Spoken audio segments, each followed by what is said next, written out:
We are recording. All right, thank you, Brian. This open meeting of the Triton Regional School Committee is being conducted remotely, consistent with Governor Baker's executive order of March 12, 2020, and the current state of emergency in the Commonwealth due to the outbreak of the COVID-19 virus. In order to mitigate the transmission of the virus, we have been advised and directed by the Commonwealth to suspend public gatherings. And as such, the governor's order suspends the requirement of the open meeting law to have all meetings in a publicly accessible physical location. Further, all members of public bodies are allowed and encouraged to participate remotely. I hereby call to order the March 12th, 2021 meeting of the Triton Regional School Committee at 7 p.m.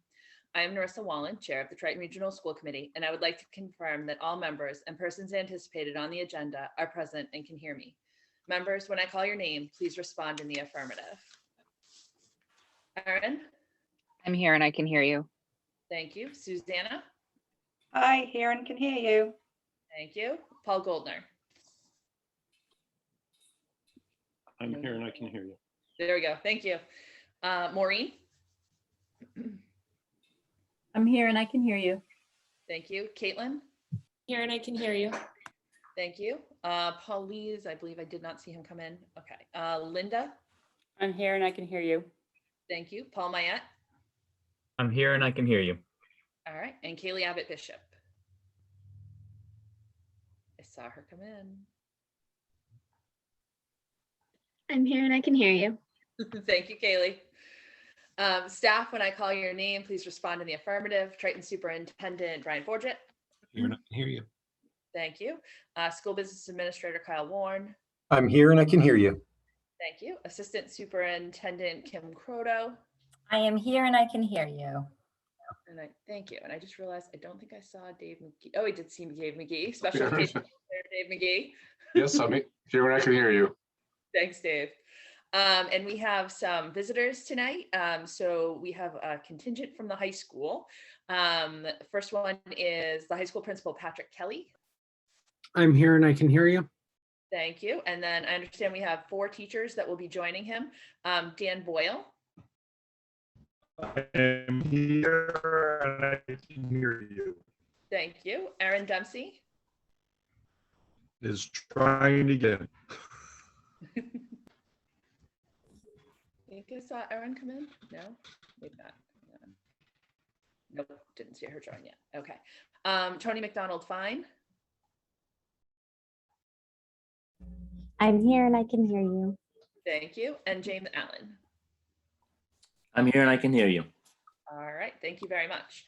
For this meeting, the Triton School Committee is convening remotely via Zoom using the information posted on the district's website, identifying how the public may join. If you are personally attending by video conference using your device's camera, please be aware that others may be able to see you. Committee members and administrators, please remember to mute your phone or computer when you are not speaking.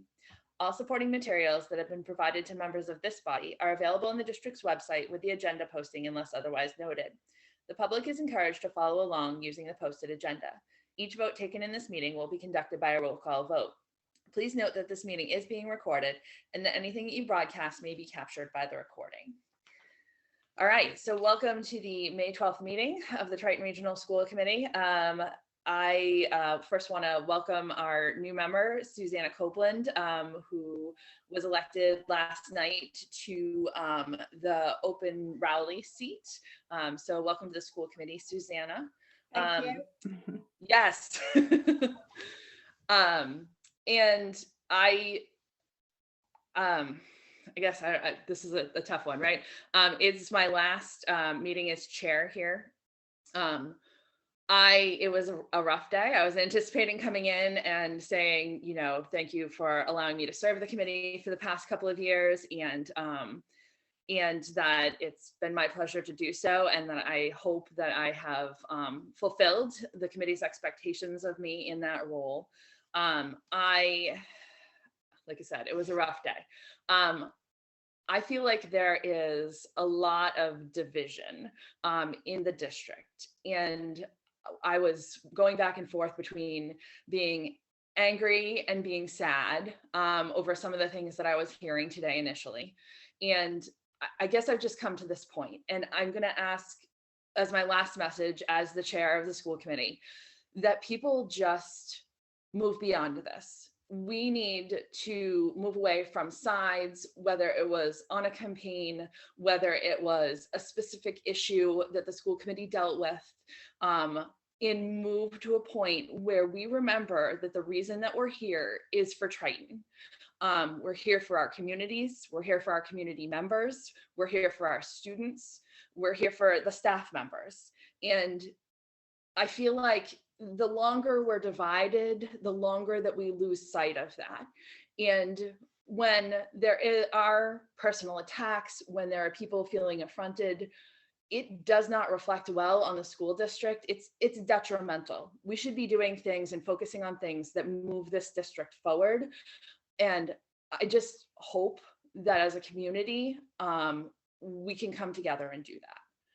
So I guess that's my final message as chair this year. I'm going to move on to oral communications from the public. The next item on the agenda is public comment. Members of the public, the meeting host muted you as you entered the meeting.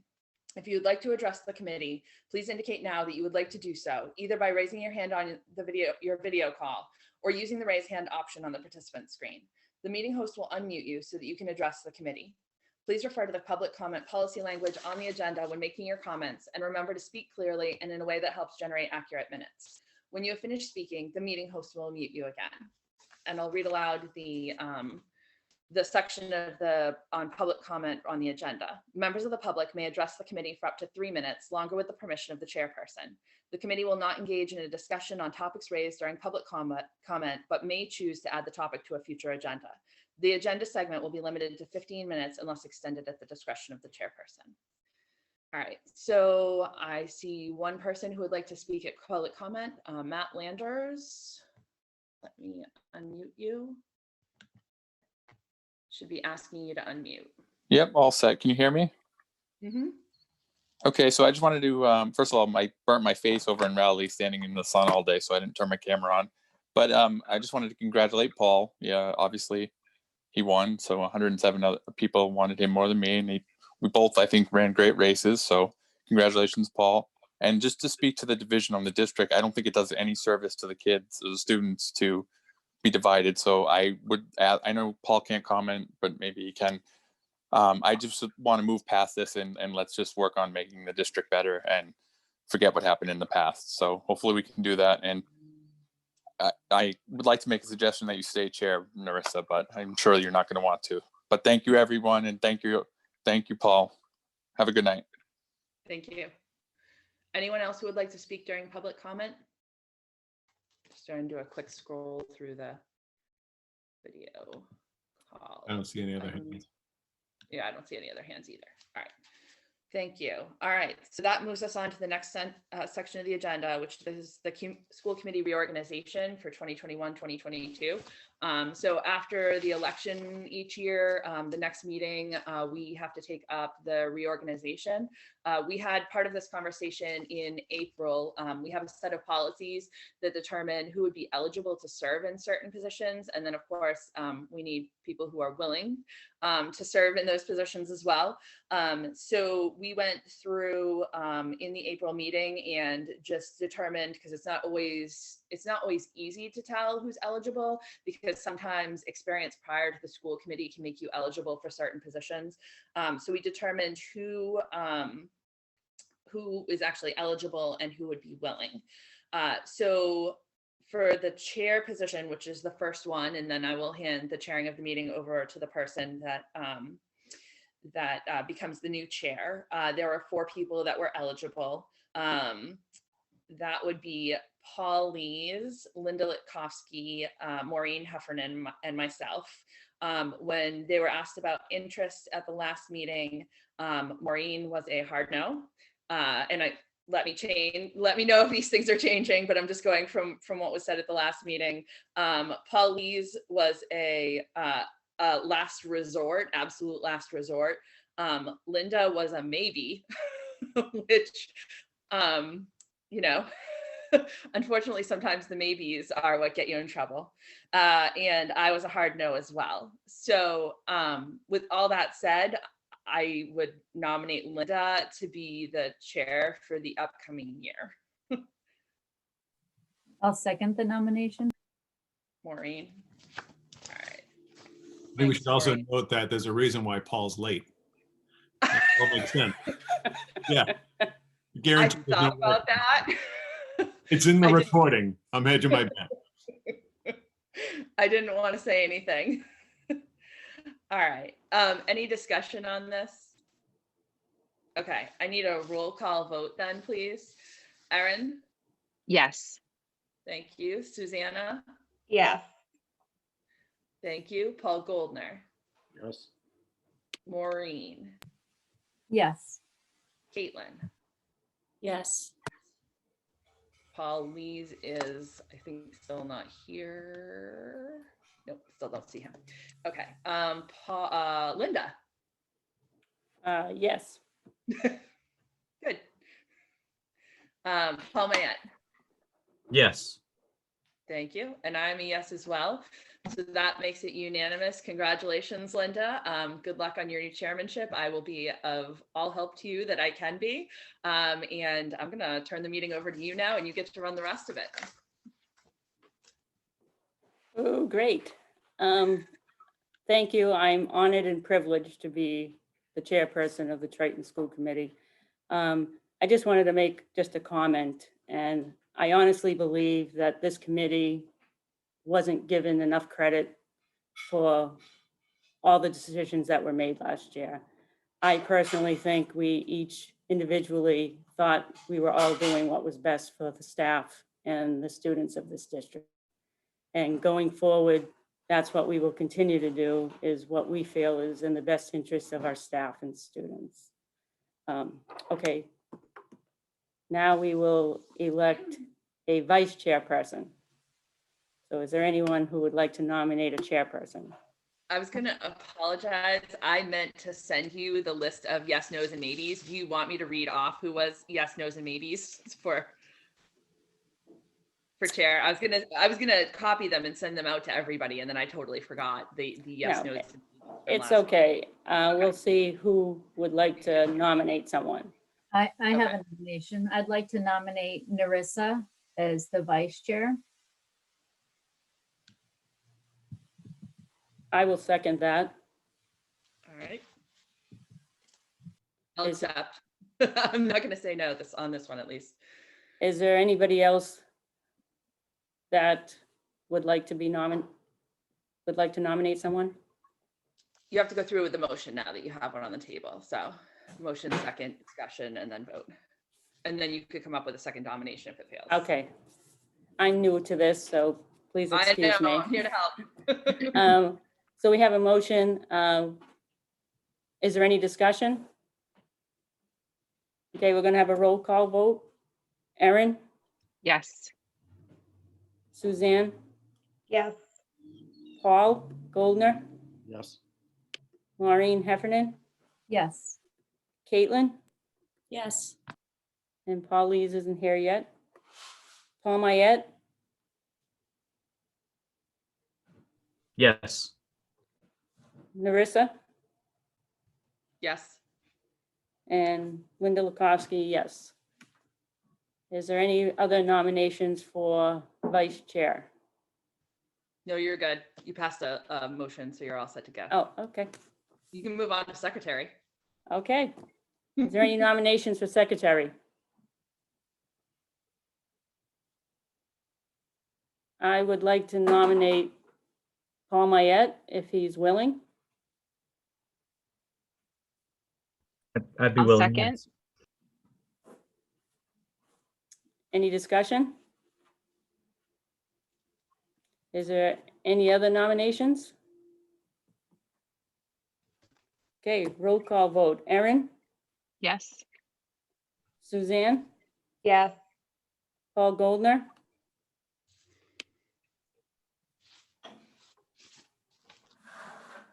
Paul, Yes. Sorry. Maureen, Yes. Caitlin, Yes. still no Paul Lees? Paul Mayette, Yes. Narissa, Yes. Sorry, not used to being off mute all the time. and Linda Lukovsky is a yes too. So congratulations to Narissa and Paul Mayette. Thank you for wanting to sit in those positions.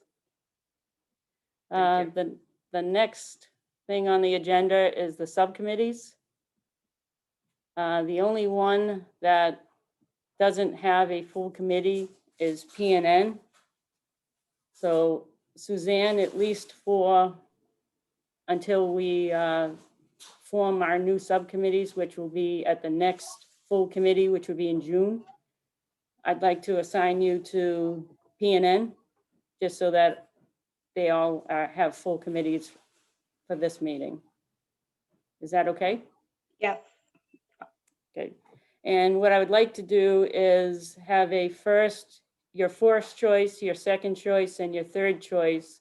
And if you could email me those decisions that you would like by May 28th, so that we can form and look at those committees to make sure that we have them all aligned for what we need.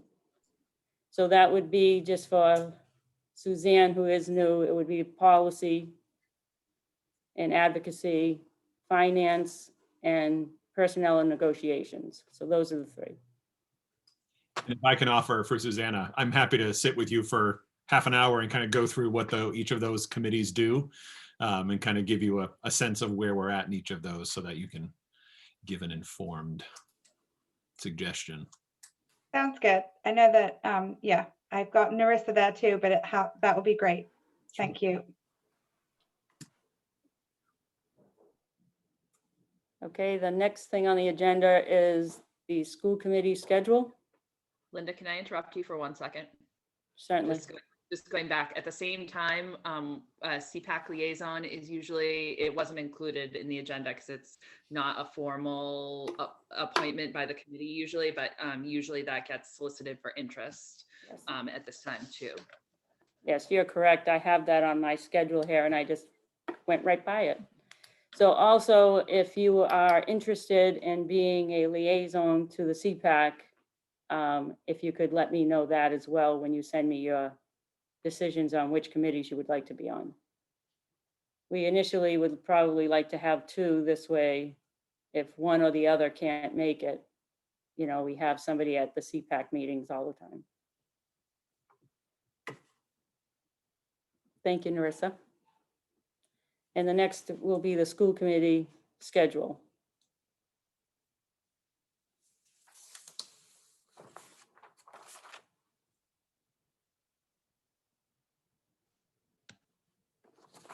So, can I interject just based on what I was working on as I was like segueing out of the chairmanship, if I could.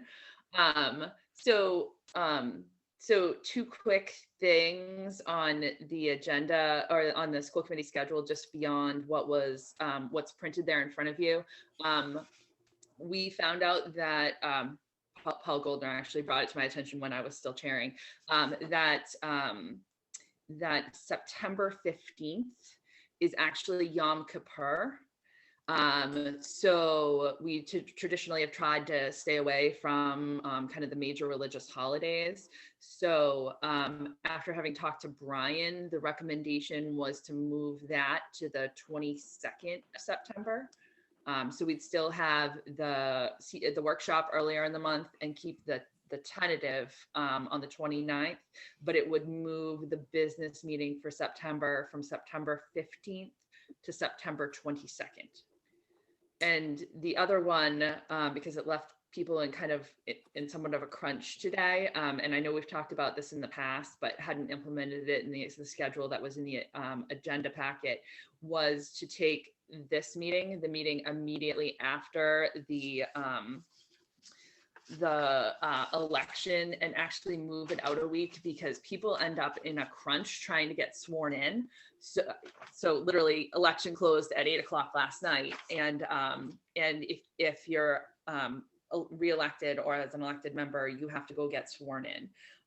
So this is just my recommendation after having gone through that again this year, would be to move that meeting, the May business meeting that's currently scheduled for May 11th on the the calendar that's in your packet, moving that to May 18th, which would be the following Wednesday, which would give people a full week to kind of get sworn in. And that was the other thing, was kind of get up to speed. Because in some cases, especially if you have a contested election, there's literally no time from the time that you get those election results. You have hours between the election, getting the final election results, and getting and coming into that first meeting. So those, just from what's come up, would be my recommendations on amending that school committee calendar that's actually in the packet. So can I just add some context? So originally when Maureen drafted this, she did have September, I guess -7 would be September 8th. That's the first week of school because we're starting after Labor Day. So I took it, bumped it out a week because I know we bumped it this year and didn't notice the conflict with the Jewish holiday. So so that's the reason we can go to the 8th. There's nothing wrong with the 8th. It's the first week of school. So certainly we're going to be spending lots of time talking about the transition back in September. And so I think if we were to move it to the 22nd, we will have been in school for 2 weeks, and the meeting can we can provide you with a much more robust report on how the opening of schools went, because it will be 2.5 weeks in, not the second day of school. So.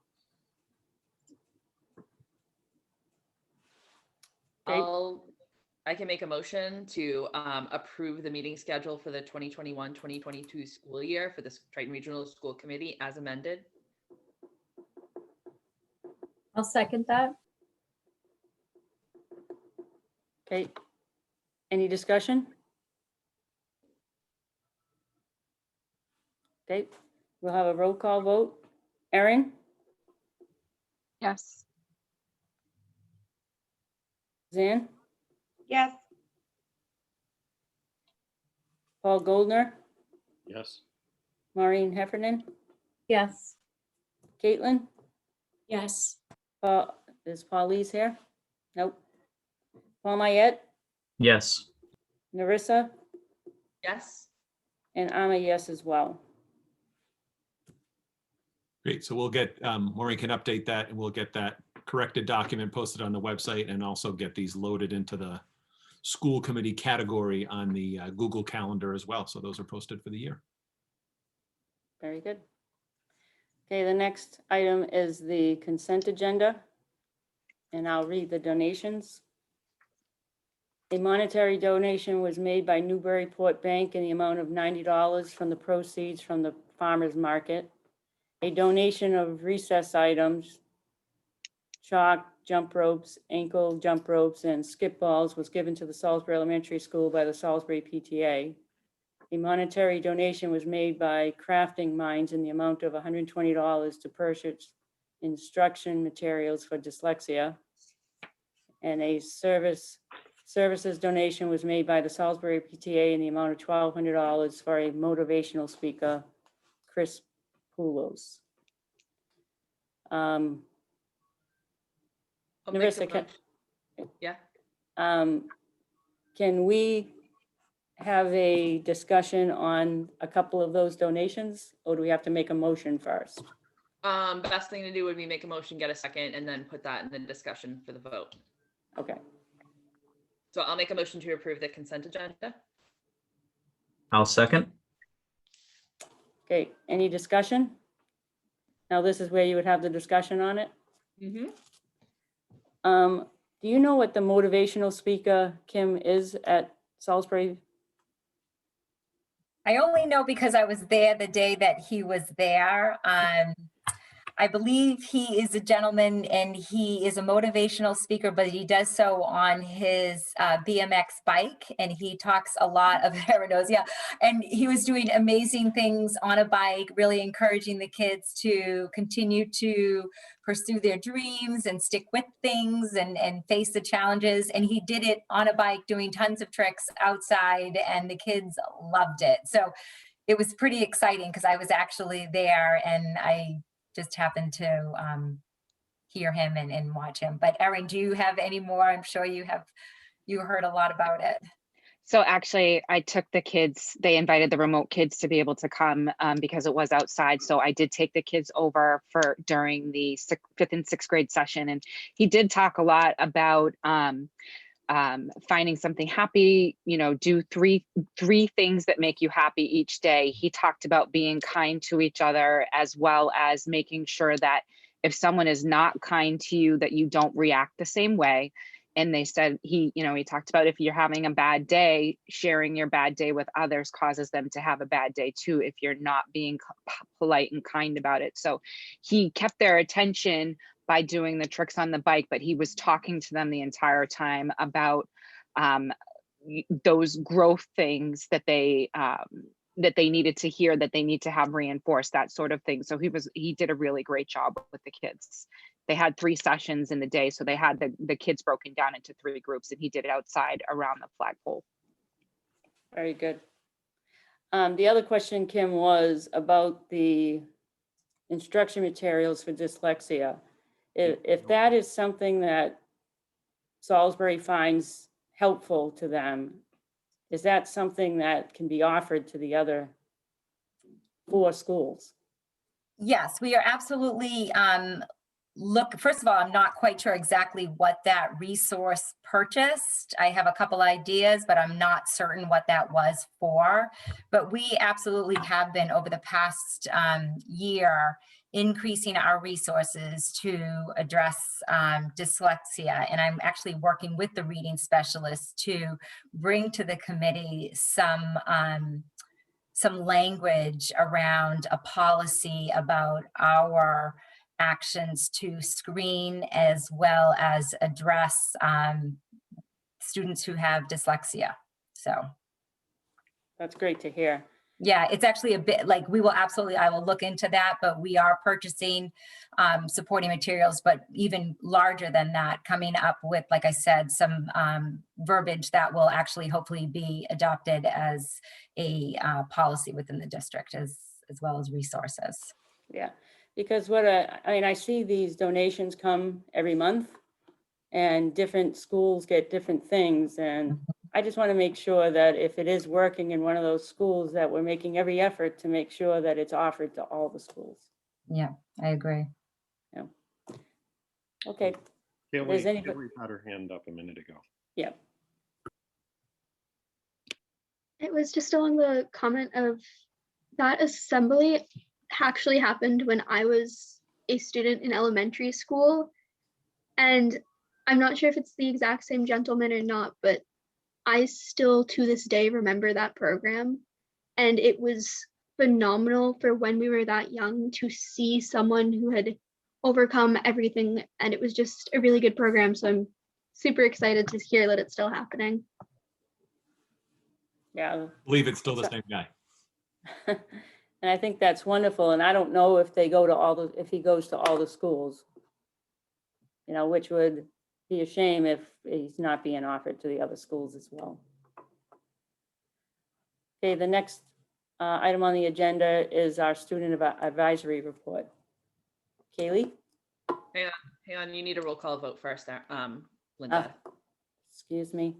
Yeah, you just got stuck in the discussion on the consent agenda. Okay, we need a roll call vote. Erin? Yes.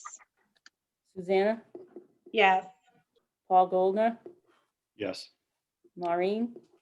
Yes. Caitlin? Yes. Still no Paulese? Okay. Paul Mayette? Yes. Narissa? Yes. And I'm a yes as well. So, okay. Student advisory report, Kaylee? Good evening. Here we sit at yet another 7 o'clock meeting in which we can only consider a wild year. This time last year, we were in the beginning process of a truly tumultuous adventure. No one could have experienced or expected what would be the path the world had forced us onto. However, let us look back and see how far we have come. We are not yet out of the woods, but we are beginning to see the bright of day and the road that lies ahead. While we have had our fair share of faulty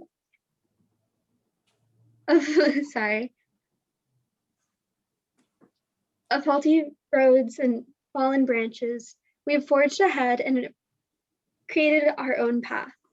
We have all worked so hard in these trying times, and as Nerissa previously mentioned, it is thanks to the unity of those around us within the 3 communities that we were able to accomplish as much as we had done. As we continue forward and begin our return to normal, I hope that we are able to remember this adventure we have shared. Life as we knew it will most likely never return, but the new version of normalcy is beginning to take root. The everyday cacophony of this school is beginning to return, and with it is coming the true heart of Triton, individuality with true ties to unity.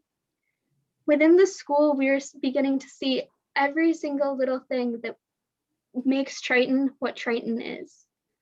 Everyone is starting to speak up and say how they wish to see the world become within our new world. We have all of the clubs are running their new elections for the upcoming year. The student council is holding theirs within a few weeks. Everyone's looking forward and starting to prepare. Testing has occurred and is currently happening. MCAS was just last week. APs have begun and are filling upperclassmen schedules crazily. Seniors are about to leave us. It's been a one wild, wild adventure. And yet here we are along the lines of what no one would have expected, all looking towards the future. As far as events go, we're starting to ramp up. The high school is starting to plan what would be a traditional spin on a field day in which we're going to have big surprises planned ahead, including what possibly might be a school-wide trivia game, as far as I've heard. The seniors are preparing for their prom, and the juniors have decided to take the route of saving this year, holding a formal, and instead going all out for prom next year. From the underclassmen, we've had as everyone I'm sure is familiar with now, the flocking events that have occurred and are still happening successfully. And last week, we had an ultimate game of rock, paper, scissors in which a freshman was crowned victor, which only goes to say, who knows what will lie at Triton any single given day, but it will be an adventure, just as the last year has been. So as this year is starting to come to a close, it's important to remember where we started, where we've come, and where we've been and how far we've come, and just what lies ahead. Because no matter what happens, it's always going to prove to be something that one will remember forever. Thank you. Thank you, Kaylee. Does anybody have any questions for Kaylee? I'd like to make a motion that we kick Brian out as the graduation speaker and put Kaylee in his place. No offense, Brian. Hey, I was wondering what you're about to kick me out of. Yeah. I love the idea. No, I mean, always compliments to Kaylee, because I feel like she comes in here and she encapsulates kind of the big picture and brings it down to these little moments that we can all identify with.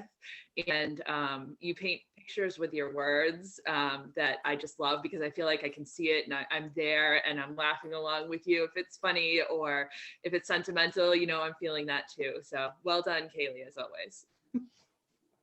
Agreed, nice job. New business.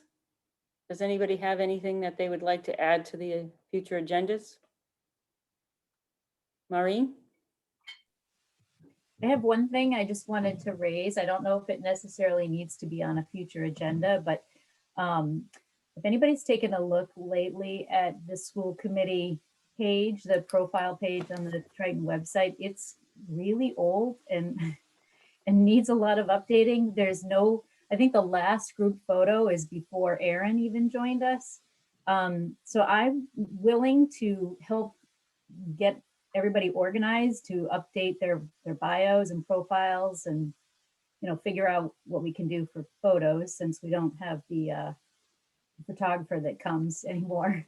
But I just wanted to mention that. I just think, it's really a good time to do it now since we have new members. Caitlin and Paul Mayette are on there, their name's on there, but there's nothing on there about them. So I'm willing to, help organize that, Linda, if you want, and I can maybe by next month, get everybody updated in that system. Plus we'll have subcommittee assignments by then too. So it'd be helpful to add those as well. Okay, I'll talk to you offline. Thank you very much for taking that on. And can I just add, so I think we can work with Keith Sullivan too and probably do something creative with photos so that if he could get around, he can, work with you to get photos of the 9 of you. He can probably do some kind of fun collage that would replace the group picture of everyone standing shoulder to shoulder without masks. So I think we can do something creative there. And so certainly we can update that now, and then it's been a year in the making, but we're almost finally ready to launch the website that we were ready to launch last April before the sky came crashing down. So that will also be an updated page as well. So that's good timing. Yeah, well, and I know people have gone to the site to look for information on school committee members and they just have wrong information. So I think it's an important time to get that up to date. Right. And I guess another question, Brian, is if we could have the members' phone numbers and everything updated and sent out as well. The contact listing, the full. Right. Yep. Maureen can update that and get that out to everyone. Absolutely. The next item on the agenda is the high school presentation and senior internships. Yeah, so I'm going to introduce this. So we're taking a little bit different tact this time. So we have 4 with Patrick and 4 teachers here with us tonight. So normally we would come to you with a polished proposal, ask you to vote. So this is fresh. And in speaking with Patrick, this concept is actually coming from the teachers. So we thought it was important for you to hear from the educators that are proposing this. This is not a Brian, a Kim. I know Narissa's interested in this. We've talked about this in the past. So I know there's kind of, I don't want to call it top-down interest, but this is coming from the educators who are here tonight, who have done the legwork to propose this. So we're not going to ask for any votes tonight. It'll be an opportunity for them to present their thinking to you, along with Patrick, and then whether it's a June or probably hopefully June, come back with a more teased out formal, actionable plan, if you will, for you to take a vote on that we could put into place for next year. So just with that context, I think I'm handing it to Patrick, or am I handing it right to? And actually, while I'm asking, one of you has a slide deck. Does someone? No? Yes, James. I have a slide deck, Brian. So you've got, okay, so James, I've just got to make you I've got to make you a co-host because these meetings are fairly locked down for security reasons. So you have to accept being the co-host in order to slide or to share. All right, Patrick, over to you. Great. Thank you so much. So to kind of go off of what Brian shared, so this is an initiative that is fully teacher-led, and we 100% are supporting the movement and the initiative that they want to move forward with from a high school administrative standpoint. I think one of the things that I know I'm really excited about is the work that some of our staff has been doing lately to really try to start reimagining what Triton High School is going to look like in the coming years. And so we have a group of educators that have been meeting on a regular basis. Dan, Aaron, Tony, and James are all members of that group, and they're trying to reimagine what school could look like in the future. They're not the only group of educators that we have at the high school that are working on initiatives that are going to, potentially change the way we do schooling into the future, but they are certainly looking at ways in which we can add and expand and further develop our programming in new and creative ways, or not necessarily even in new ways, just new to Triton ways that might really provide additional opportunities for our students. And so I know I'm really excited about the work that they've been doing throughout the course of the year. And I'm thrilled that they're at a point now where we felt like it made a lot of sense to bring school committee into the discussion so that you would each have a better understanding of where we're headed and what we would like to do, and be able to ask questions and provide feedback. With the senior internship, and I don't want to steal any of their thunder because they're certainly the ones that have done all of the legwork. But one of the things that I think has been something that we want to address and want to move forward on is the community learning opportunities that we have available. So having our students be able to learn from members of the community, be able to get real world work experience, and also be able to have members of the community come into the school and be able to interface in the school, to have industry members as mentors for students, and to really kind of start that movement forward, so that especially for our seniors, they have a greater sense as to what the world is that they're going to be entering following their schooling, or their schooling with us. So I'm not going to take up much more airtime other than to kind of praise the work that these four have done, because they are each tremendous educators that have put in extra time to see more opportunities come forward for our students. And so I'm just thrilled at the work they've been doing. So without further ado, James and Tony were leading this part of the committee. And then Dan and Erin have been instrumental in helping to lead the whole group that has been meeting together. So I'll pass it over to them.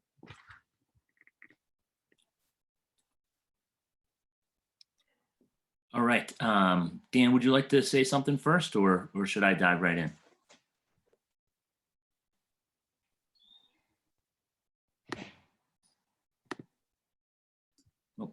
We can't hear you, Dan. Can other people hear Dan? Okay, good. I thought it was just me for a second. Nope. Let's try it. Is that better? That is better, yes. That is better. Okay. Technology flummoxes me sometimes. I'm going to turn, I'm going to speak while James is taking something out there. This is the work that James is going to present to you is something that has been brought up a number of times at the high school over the past few years. This is the first time, I guess, that we've gotten to this point of the discussion where we can share the information that has been talked about. And I know James is going to talk about this in the presentation, but has been the work of many of the teachers at the high school for some time. This is just that next step that we're finally able to take. So James, I'm going to toss it over to you and let you go ahead. All right. I'm going to share my screen with everybody, and hopefully you guys can all see this. I'll start at the beginning. Hi, I'm James Allen. I'm one of the English teachers here at the high school, and one of the people that was on this committee. I just want to show you guys, and I don't know if this has been shared with you or not, but there's a kind of a more thorough document that's called Triton Internship Pilot that may answer more of the questions that you have as we go through this. And if it's not shared with you right now, then we can certainly share it with you. I'll make a copy and send it over to Patrick to make sure that everybody has a copy. What I'm going to go through right now is kind of a more simple presentation of the overall kind of Triton internship idea. And as Dan kind of alluded to, and Patrick too, this has been something that we've been working on for several years now. Actually goes back to 2018 and 2019, which I know seems like such a long time ago now, when this concept was really kind of first formed. And I believe it was Sarah Scruton who led about 20 of us through this work, okay? But where, a lot has happened since then. We have a new principal and of course the pandemic. And so our idea is to begin this in September of 2021. Okay, so just a little bit of background on what we did a few years ago. And that was to survey several schools. You can see there, Concord, Carlisle, Masco, Groton, Burlington, Newburyport, Linfield internship programs. And I think the thing that we kind of walked away with, the thing that they had in common was that they really loved the idea of an internship program. They all praised the program that they had. They all talked about how the program started small and was built over time into what it became, later on. But they all had different kind of approaches to it. And we're really taking a look at sort of the Newburyport, Linfield, and Masco programs as sort of models for what we're going to be doing. And through that committee in 2018, 2019, we started to write some guidelines for students, parents, and teachers. And so our goal is to kind of create this pilot program for next year. And it would be small as those other schools have kind of recommended to start with 20 or so non-AP, non-advanced placement Triton seniors in an internship that would run 5 or so weeks beginning in the spring, late April of 2022. And I can kind of get into some of the details of that in a little bit to kind of flesh that out for you guys. So I was kind of thinking about this today. I don't know how much I really need to do in terms of like selling you guys on an internship. But obviously, we're coming out of a time when kids are more in need of getting out there, leaving kind of like their comfort bubble, kind of their zone, and learning in a way that's that grows their social emotional skills even more. So that's really kind of what we're trying to do here. We're trying to get them some experience in a field that they might be interested in, a potential job, or maybe into a situation where they experience something and really either like it, or as one of our colleagues said the other day when we presented this to some of the faculty, maybe we save them a whole bunch of money when they realize that they don't want to become a lawyer or a nurse or something like that, right? So it's kind of, it's a multifaceted approach to get the students out there to have some experience. I think too that it's a program that can show our community who we are and get Triton involved in that community. So I just kind of, I was thinking a lot about that today as to the purpose of it. But obviously there are a lot of schools around us who are doing this. I would say the majority of schools are doing this now. So that's a facet of it too. So overall, our schedule idea is to begin with kind of a meeting in the fall with interested seniors. Maybe it's a meeting in the library. We kind of detail what's expected of them and hand out applications. The applications for the program would be reviewed around March after they are due from the students. We kind of would review them either with the coordinator of the program, whoever that might be, or a committee. Obviously, the administration would be part of that as well. We would need to get parental consent for their approved program. They would meet with a mentor on site to really kind of establish someone, and I'll talk about this later, who is both at the job or internship where they're going to be. They'd also need a teacher or a staff member at the school to kind of oversee them and introduce them to the program. And then there's also going to be obviously a coordinator who would kind of run the whole program. So they need those different components. And the internship would run, we're thinking late April to late May. And obviously it depends on when graduation is. I believe this year, the last day for seniors is May 28th. And then they graduate on June 5th. So we want to make sure that, that their internship obviously ends before that, and that they have time for their internship presentations, which we would have to maybe change this to late May to do an internship presentation. And we'll talk about what that might look like. So who would be eligible and who is not in the long-term program? Like I said, we're piloting a 20 student or 20 or so student group in the first year. That's what our aim is. Obviously, they are going to be representing us and Triton in the community. So they would want to have, we would want to make sure that they have strong social, academic, and behavioral expectations and a record. have enough credits already to graduate or be on track to graduate, and that includes no FAs, which means failures due to absences, and that they would have to meet all the different benchmarks along the way. If they don't do that, then they might be declared ineligible, and obviously the administration would have the final say over that, right? So one of the things that I mentioned earlier was that there's not going to be, or we are looking at not having advanced placement students in the pilot. And we kind of talked about this and went back and forth about it. The reason behind not having an AP student,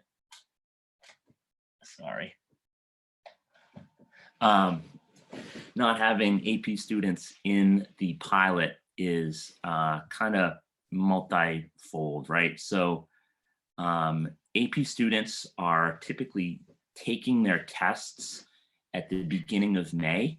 Right now, the AP students are taking their tests. Obviously, it's a big buildup to that test. And in my experience with my AP students, the AP students often are in multiple AP classes, which would mean that they would miss multiple days of their internship, and maybe up to 4 or 5 days or a week of the internship due to the tests. So I just kind of want to couch that, but it's also a study thing, right? They're obviously really kind of cramming, if you will, to get into that AP test, right? And there's a lot of preparation that goes along with that. So for this year, this coming year, we were thinking that we would try to make a streamlined program that that would exclude them at this point. Now, going forward, I think that certainly AP students would be eligible, and this is something that we kind of have been continuing to talk about as well. Another kind of thing that we're talking about is the location. We are considering, and one of the good questions that came up was whether or not we want to allow students to work at their family business. And, obviously some students are going to be working at their family business when they leave high school. So we're considering whether we want to do that. The last committee kind of recommended that not happen. So we kind of have to think about that. Obviously, we don't want students working, in unsafe locations or places like, I'm working from home or whatever. So we'll be thoroughly kind of reviewing that as well. And there's an application kind of checklist and benchmarks along the way that they're going to have to meet. So they are going to actually be doing a couple of projects and papers along the way with this as well. They are going to be asked to do an application essay that describes what they're going to be doing in their job, in their internship. It also is supposed to link to their professional goals and the outcomes of that. Right now, we're asking that they attend the internship 5 days a week for a minimum of 5 hours a day, which is a little bit less than what they're doing at school, but very close to what their school day looks like.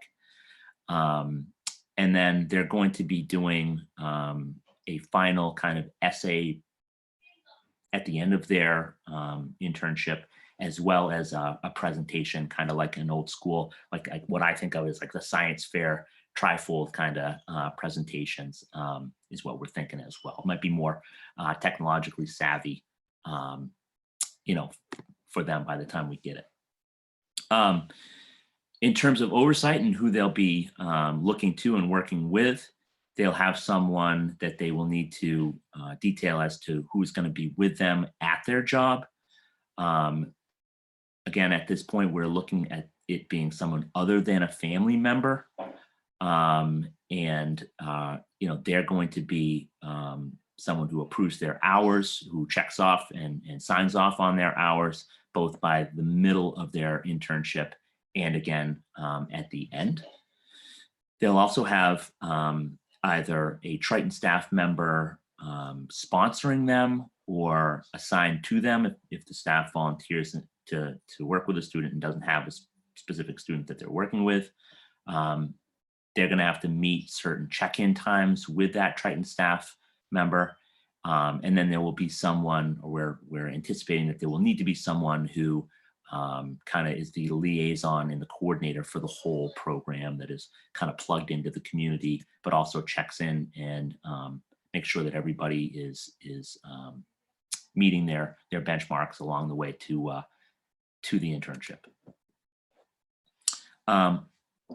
Again, we kind of have that timeline that I showed you earlier, and each of those timelines gets more and more specific as we get closer to the actual internship starting in late April, including sponsorship by a teacher, on-site liaison, parent sign off, and then the final kind of, you can go ahead and do this as well, right?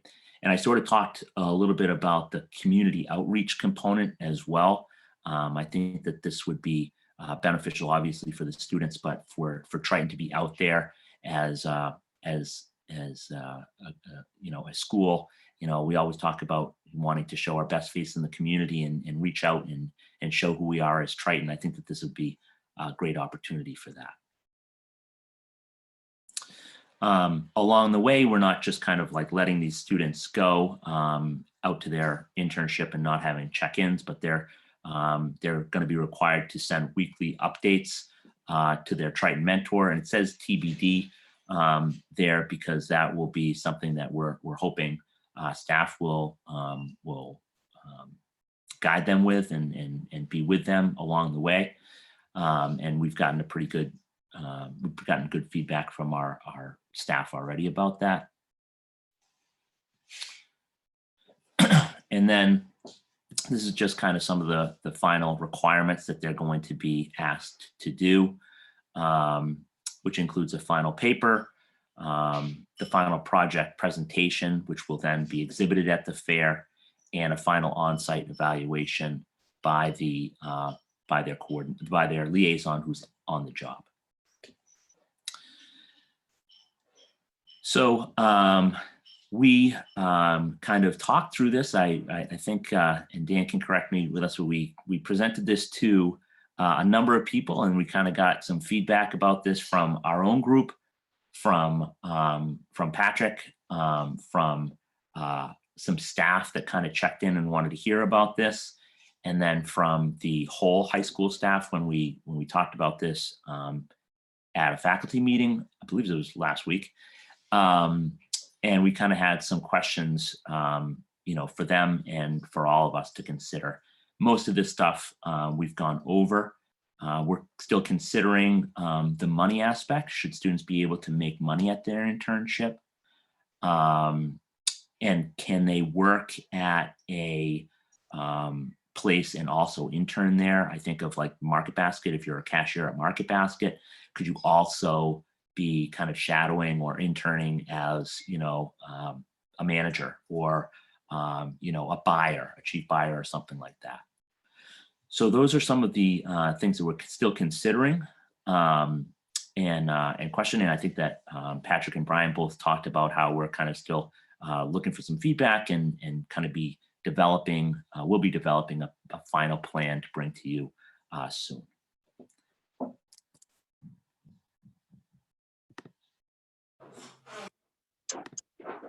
Okay. Is there anything else to your presentation? Any of the other teachers like to speak? Does any of the school committee members have any questions?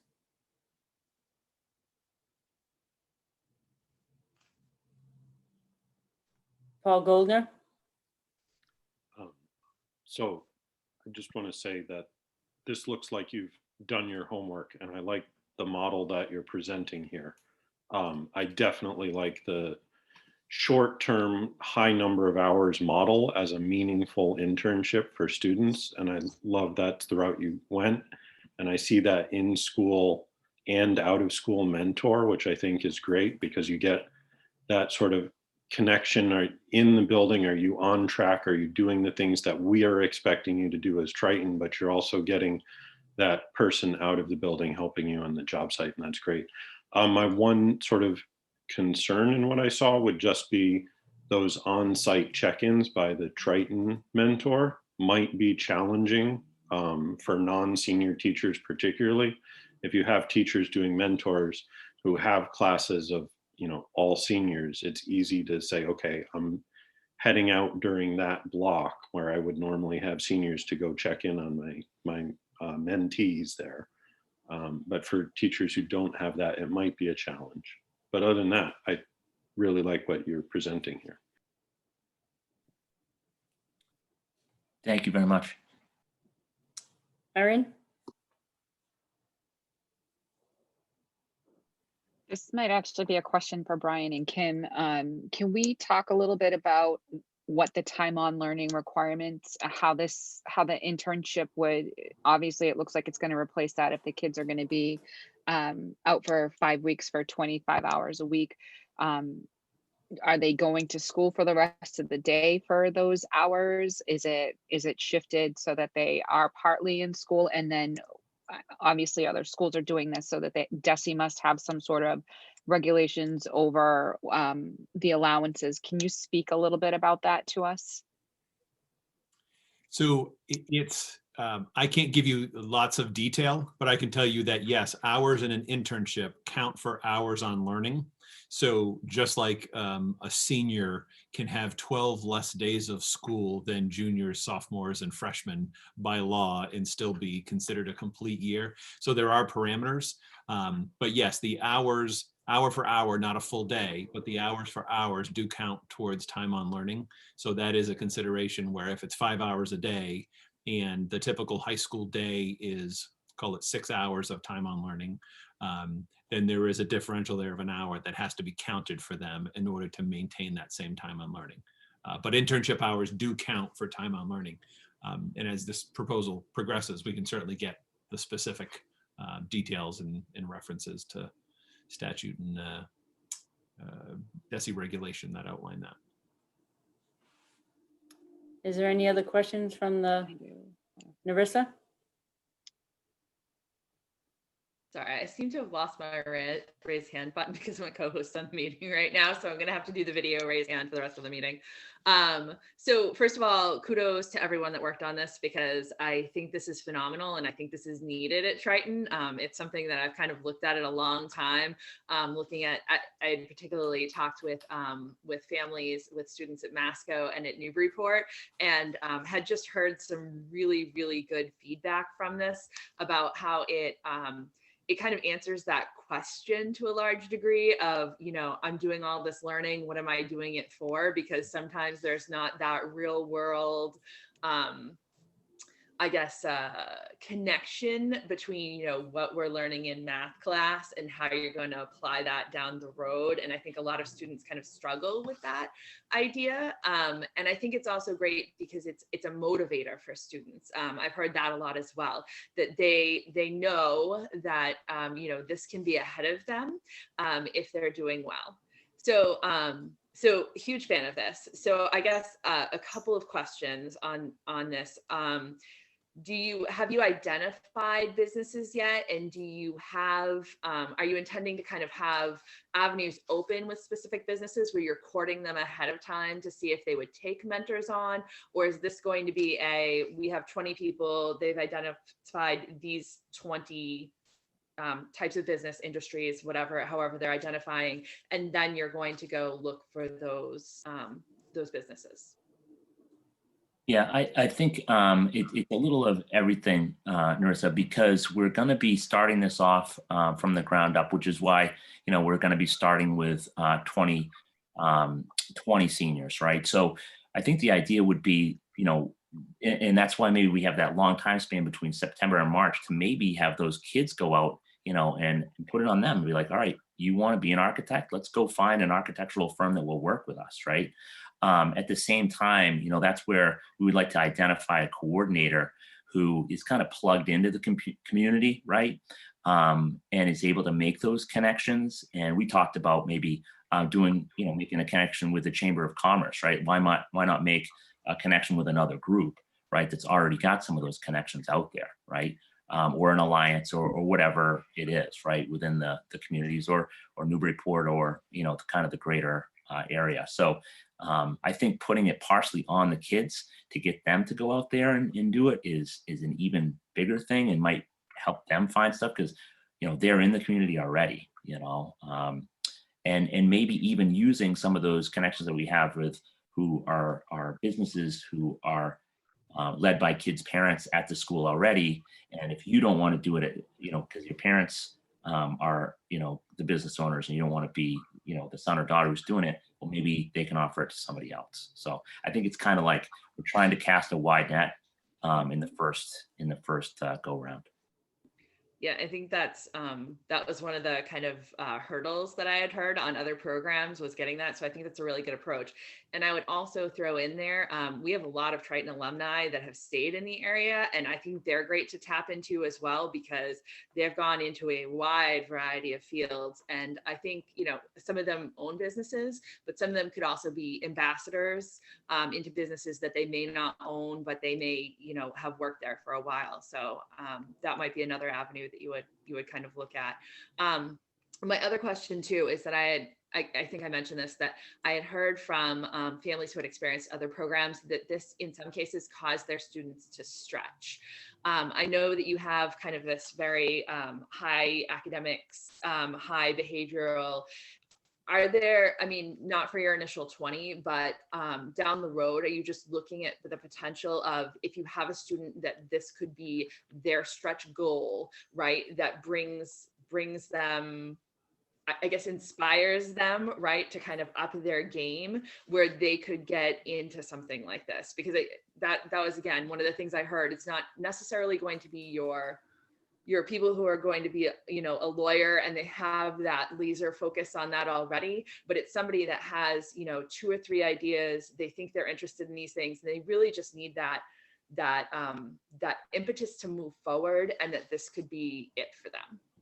Yeah, I think that's where the component of having the teachers maybe be the mentors of those students comes in, in all of our fields, and they get more specific as you go up into the high school.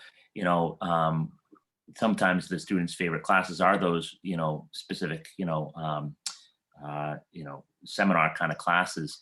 But yeah, that could be something, and this is the ability where you see as a teacher, a student who really has an affinity for something, where we can kind of like push them a little bit and say, hey, I know a connection here, right? And we see it, in the early fall or late fall, early winter, and say, yeah, this might be a place that you want to kind of consider doing, and if this is really a goal. So yeah, that's a great, yes, I think that's something that's on our minds. Yes. Perfect. I'm glad to hear that. So I just want to, I know other people have questions, but I just want to say, like, if I could give you more than 2 thumbs up, I definitely would, because I think this is exciting.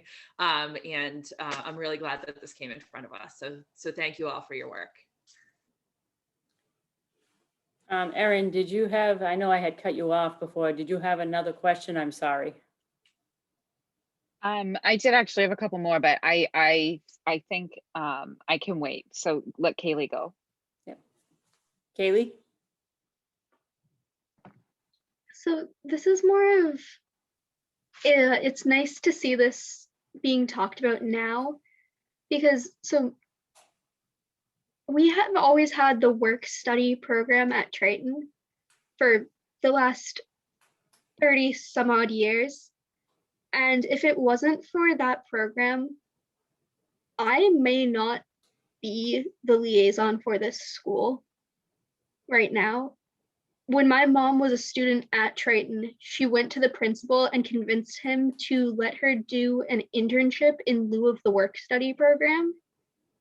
And it worked basically like how we're discussing doing an internship right now. And so I just think it's really fascinating to see that we're finally getting there, because I've heard it discussed, why don't we have this, since I was in middle school and beforehand. So thank you for putting forward the presentation. Paul Mayette, I had saw your hand up. Do you have any question?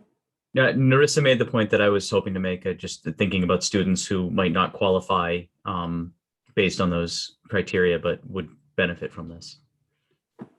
I just had a question. The students that possibly would like to be like a carpenter or an electrician or anything in the trades, is that going to be able for those students as well? I don't think that we would be excluding that kind of stuff. You know, obviously that's something that we want to look at in terms of safety. Those as well. This is, you know, I think that those programs do require, you know, a more significant internship. But this might be a way for them to sort of shadow and you know, be a part of that program. I don't have details about that. I think that those are really, I think that, yes, I think that this would be something where they could go and take a look at those in terms of being like a qualifying internship that allows them, you know, the access to that license. I don't know how that would work, but I think that we could certainly have students who could try out, you know, and be in that environment. I don't know, and I guess I don't know enough about the specifics that lead to like a life, you know, a journeyman's license or anything like that, but I don't see why we would exclude that. So the trade unions do typically have a multi-year apprenticeship program where they go through both safety courses for anyone that's in those apprenticeship programs, as well as technical courses, so that they develop the skills so that they can do the work on the job site. So we certainly would want students maybe to gain some inroads or access there if they're interested in those fields, but also recognizing that, to James's point, we don't want to put them in an unsafe situation or a situation where they're going to be on the job site without the skills necessary to be successful. So I think some of it is training, and maybe if a student's interested in that, they need a OSHA safety course beforehand, and we've got to find a way for them to have access to an OSHA safety course, and they can have that certification before going on their job site. So, you know, I certainly think we would be open to that, Linda, but you know, I would want to make sure that we're mindful just of all those safety regulations, and maybe it gives us a way to have an inroad of kids into some of those apprenticeship programs, because it is hard and competitive to get into them. But certainly we wouldn't want to exclude the trades, because it's a really great life for our students who are interested in those fields. I just want to make sure that, you know, not all kids want to go to college. So we want to make sure that we're not excluding those kids that might have an idea that they want to do that, and the trades would be one of them. But I applaud this. I think it's a great way to, you know, prepare our students to understand what's going on in the world. I thank all of you for taking the initiative to bring this to Triton. It's a wonderful opportunity for our students. Kaylee, you have another question? So I was just wondering if the decision to have the internships occur in May is based off of the fact that it would allow you to monitor student anticipation and grades, academics along the way for the first 3 quarters to make sure that they are responsible enough for that position, or if in going forward after the pilot, it would be discussed as to moving them more forward in the year so that our AP students would have access. So to me, Kaylee, one of the big points, and I don't want to speak too much for the group, but it's making sure that people are graduation eligible, and making sure that they've got all of their credits completed for graduation, and not having this kind of supersede something that a student might need as a graduation requirement. Of course. I just know that there are a few, in talking to the AP students, there are some students whose families will push them into having the more rigorous course loads, but they aren't actually considering those classes and the college education, they've just made it seem like that's what they have to take. So there are a lot of those students who are also contemplating these alternative fields that they don't have access to currently in the school.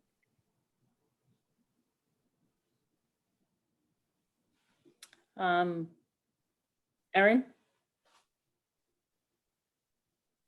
Thanks, Linda. We did roundabout back to some of the other questions that I had, so I think it's appropriate to bring them up. You did mention that you want to make sure that they're graduation eligible. So part of the schoolwork is going to be missed. How do you ensure that they're still that they're not missing the curriculum pieces when they're out of school for those 5 weeks? Will they be given assignments that they need to make up? Or are we assuming that they're going to get their entire curriculum before they start this internship?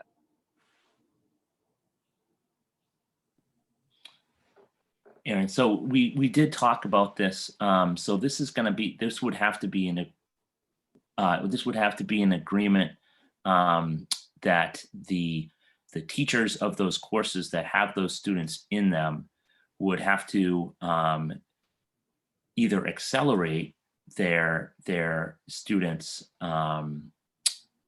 curriculum for those students, or they would assign them additional projects to get done prior to the internship. The idea is to try to complete, like you said, is to try to complete their curriculum before they go into the internship, right? But that's certainly something that we will need to be working out, and need to go back to these other schools that we've surveyed and talking to them about how they do that. Yeah. Okay. I also wanted to reiterate what Linda said about the trades. I know that there are certain requirements to be able to do apprenticeships, but I'm wondering again if there's other tasks or duties to at least get them to understand what that position or that role entails and what the work entails, so that they can get an understanding of that. Because like Linda said, not everybody is going to college, that there are quite a few students that actually go into a trade, and it would be good for them to have the exposure into that trade to make sure it is something that they can see themselves doing going forward. And then I also just wanted to bring up transportation. So I'm thinking about this, I'm under the assumption that if the individual is going on site, then they're obviously going to need some sort of transportation to get back and forth. And I'm wondering if there's been any thought into what happens if somebody really wants to be in this program, but they don't have access to be able to get back and forth, what that's going to look like.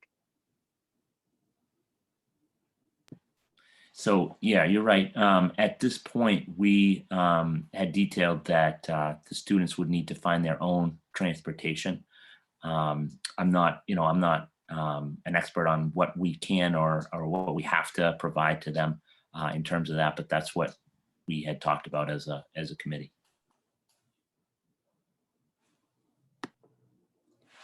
That's You all my have any- questions. Thanks. Okay. Linda. Paul Goldner?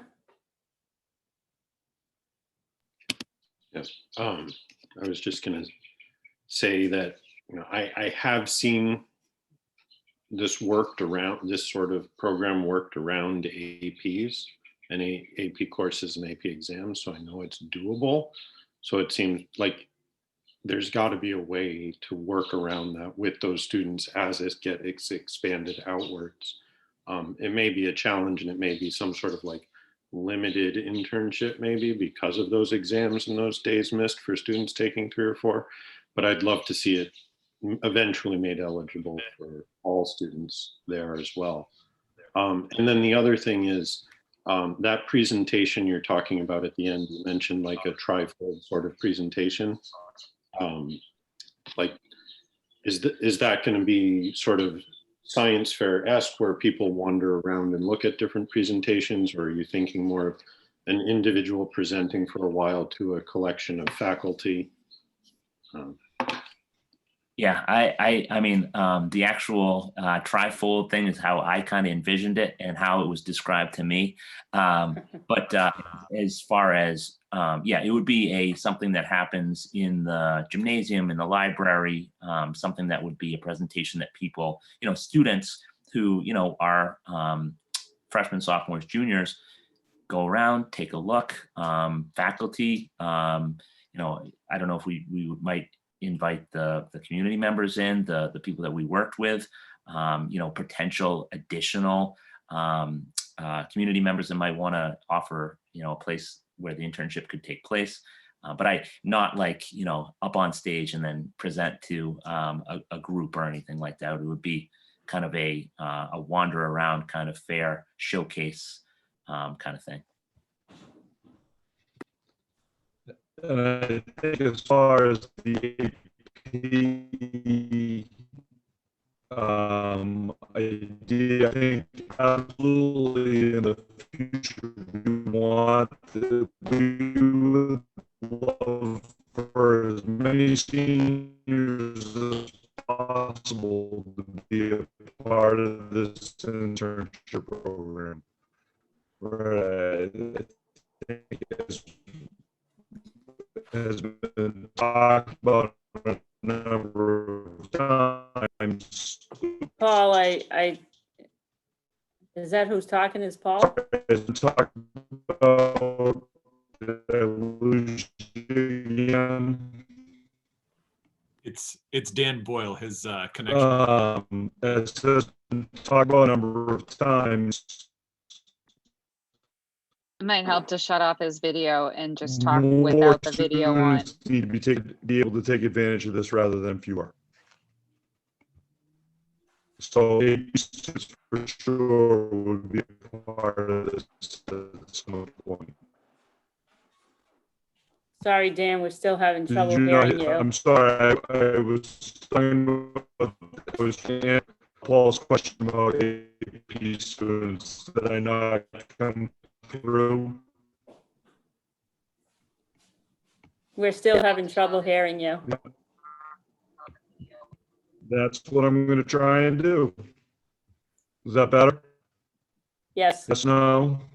Yes. yes. Okay. Nothing. No, yes? Yes, we can hear you. Okay. So you done talking or you want to reiterate what you said As again? I say, technology is new and different. Okay, Dan, I guess we're not going to be able to hear you because we're having trouble hearing you. But I appreciate all the work that you've done on this. Does any of the school James, committee members? I'll let you go ahead. Nope, that's fine. James, go ahead. About the AP. Yeah, I think No? to Yes, I'm back. Oh, okay. Phew. I think our goal absolutely is to offer it to more students as we go along. I think nope, lost again. Okay. I give up.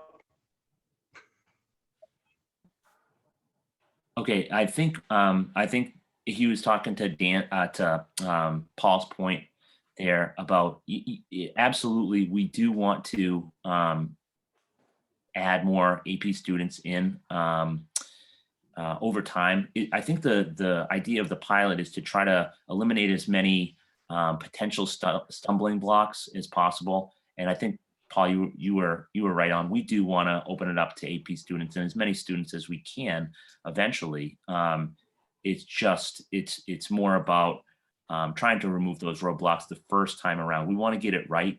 You know, definitely there's ways where we could get it wrong if we don't prepare the students well enough, if they're not prepared to go into those workplaces. So we want to just make sure that we do it right the first time around, which is why we have that small number. And, you know, obviously to build in the community some businesses that we can kind of keep coming back to and attract more and have a good experience with. Does any other members have a question? Nope. I want to thank all of you for coming and bringing this to the committee. I think you guys have done a great job. And it's only as you expand on it every year, it's just going to bring more and more chances and opportunities to our students. Thank you. I just want to echo that as well and just say we look forward to hearing more. And I think it's some good questions identified, some more things to tease out and come back and confirm this because I think it's an exciting opportunity for our students. So Linda, are there things that you specifically want in terms of their proposal coming back? And maybe we can hear offline. So we have some of the questions that were asked, but I didn't know if there's anything else you want to see in a proposal. No, I mean, I think you've got, with this being a pilot program, I think the way you're approaching it, I think is a great way to start it. And then as, like next year, if you could come back and give another presentation, we can, maybe you can expand or bring in more students. Okay, I excellent. think the key questions like transportation, right? That's a Yeah. Right. one. So I think I was watching you write. I Yep. didn't see what you were writing, but I think you wrote down all the key questions. So I think that's Yeah, the transportation, the time on learning standards, and how that fits, and how we integrate with a greater number of students going forward. Maybe a little bit more in terms of having something that we can share out for the timeline and share out the documentation for what the student forms would look like and the parent forms would look like and those things. Right. So people have a clear understanding. Yeah, and just one of the other things was making sure that we're incorporating the kids that possibly don't want to go to college. Yep. Narissa, did you have anything to add? Yeah, I was just hoping that when it comes back, I mean, I think there are things that are school committee involved here possibly. I don't know if, obviously I heard stipends, so I'm assuming that's going to play into budgeting at some point. I don't know if we have policies that may need to be changed based on, our current policies in place that might not allow some of these things that would need to be adjusted or anything like that. So I guess, if it falls into our bailiwick, a list of those things for the work that we might need to do to kind of clear the way for you, I think that would be helpful. Yeah, very good point. Can I ask, as far as timeline, so there's a committee meeting in June and there's a committee meeting then again, not until October. I believe, James, you talked about it was September where that information would start to be rolled out. So it's not, so if this were, I think there's enough work to do that maybe this is in August. I like the idea of the committee taking a vote on this. This is big, right? Even as a pilot, it's affecting 20 students. They're out of the building. It's big enough that it affects policy that I think that's an important vote. But I think it needs to come back with these questions answered. And like James was saying, a lot of information and questions answered, but still, some information to confirm. So does the August meeting make sense? And if that were confirmed, does that then, Patrick and the crew, does that give you enough time then to be ready to roll it out into September and be ready to roll?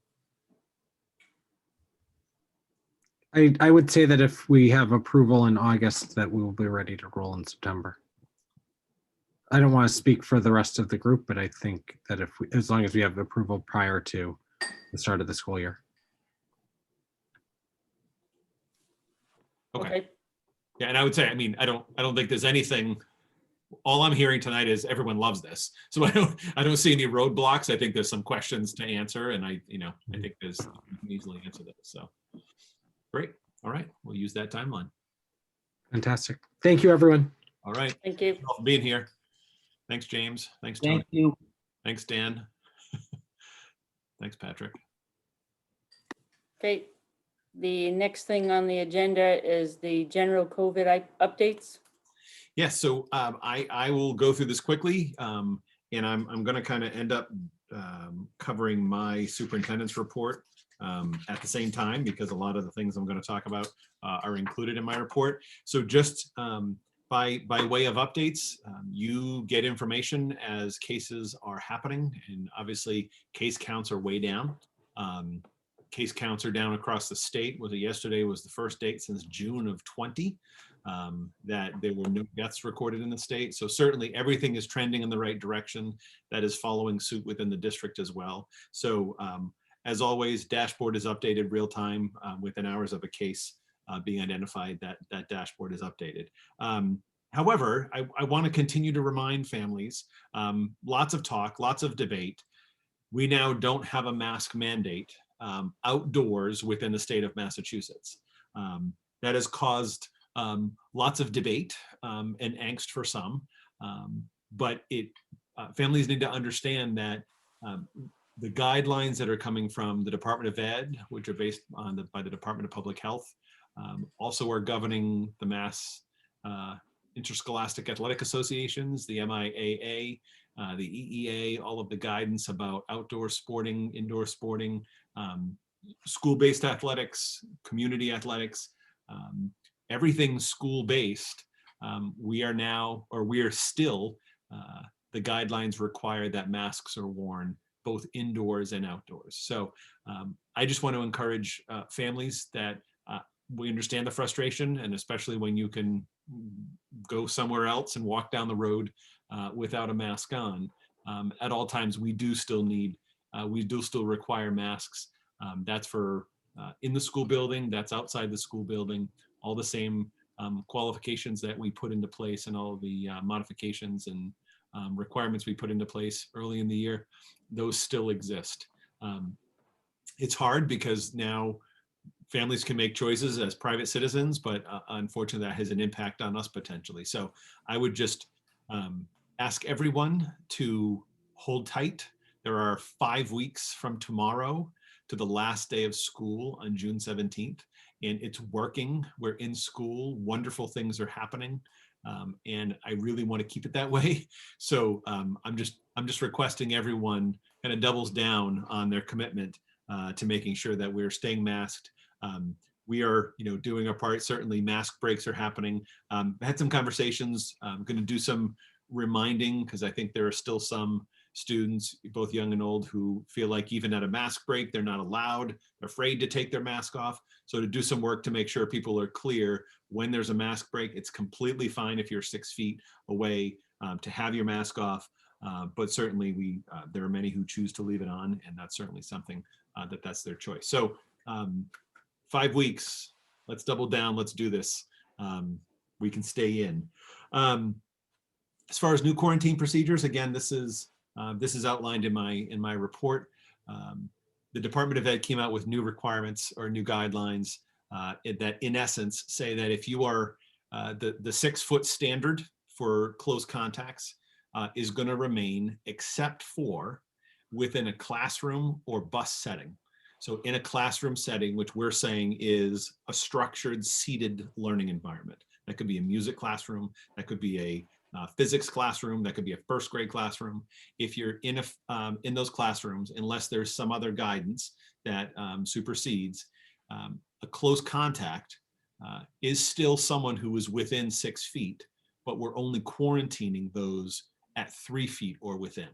So at the elementary school, we are continuing to use the whole class standard because of the fact that, and I should say self-contained, because there are some specialized programs even at the high school level that are self-contained, and so would do the same. Anytime that there are students who spend the majority of the day, 5-6 hours together in a self-contained classroom, if there is a case, because we're not able to determine over the course of a whole 6-hour period effectively, especially with younger students, who the close contacts were, we are still considering the full class a close contact and quarantining the full class.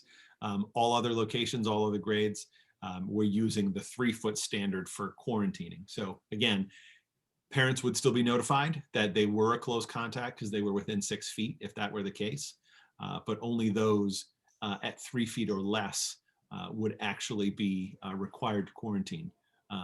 Obviously now anyone who is fully vaccinated, which is single dose of Johnson or 2 doses of Pfizer or Moderna and 2 weeks beyond dose 2, someone who is fully vaccinated does not need to quarantine, or someone who was COVID positive, they get a 90-day get out of jail free card and wouldn't have to quarantine either.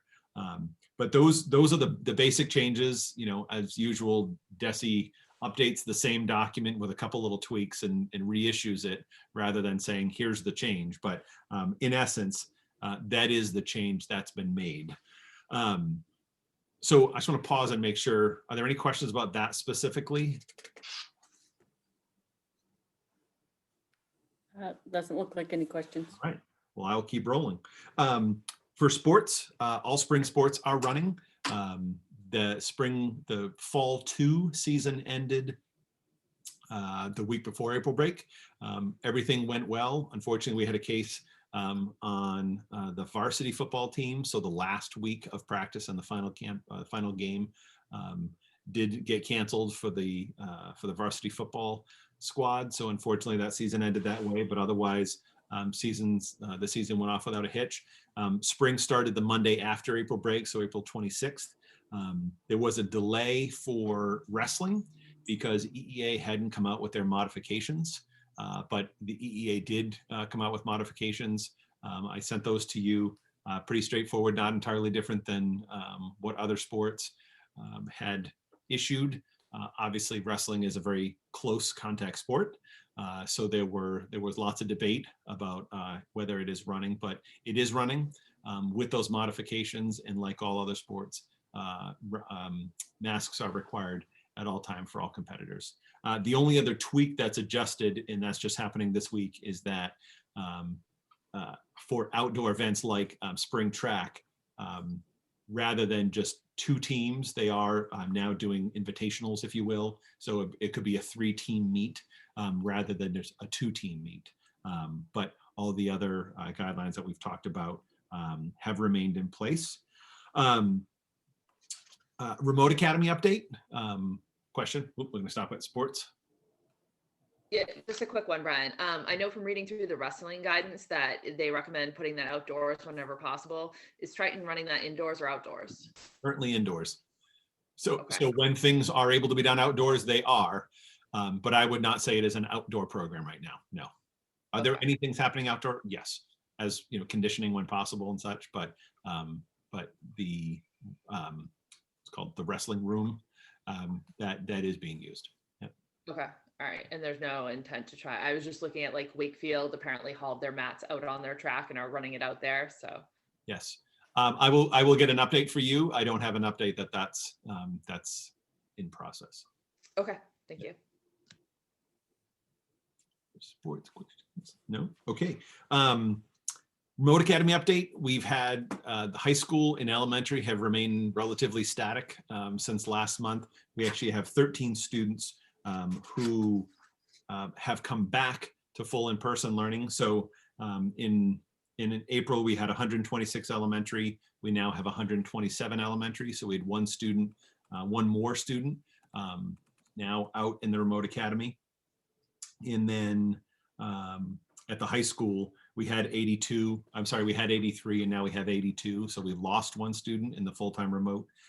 At the middle school, there were 54 in April, and we now have 41. So there are 13 students who were previously in the full-time remote option that are now back for full in-person learning in the middle school. So I've just been giving you those updated numbers every month, as we had talked about as we started the transition back, the potential for any conflicts there with staffing and such. And there are currently no personnel issues in that regard. Lots of questions about the Remote Academy and what's happening for next year. We are still awaiting guidance from the Department of Ed, but at this point they have said, the commissioner has basically stated that that as of that shift, when he adjusted the regulations for time on learning, that would be allowing full-time remote was a caveat they would allow for the balance of this year only. So we fully expect that there will be no possible option for us to run a Remote Academy next year.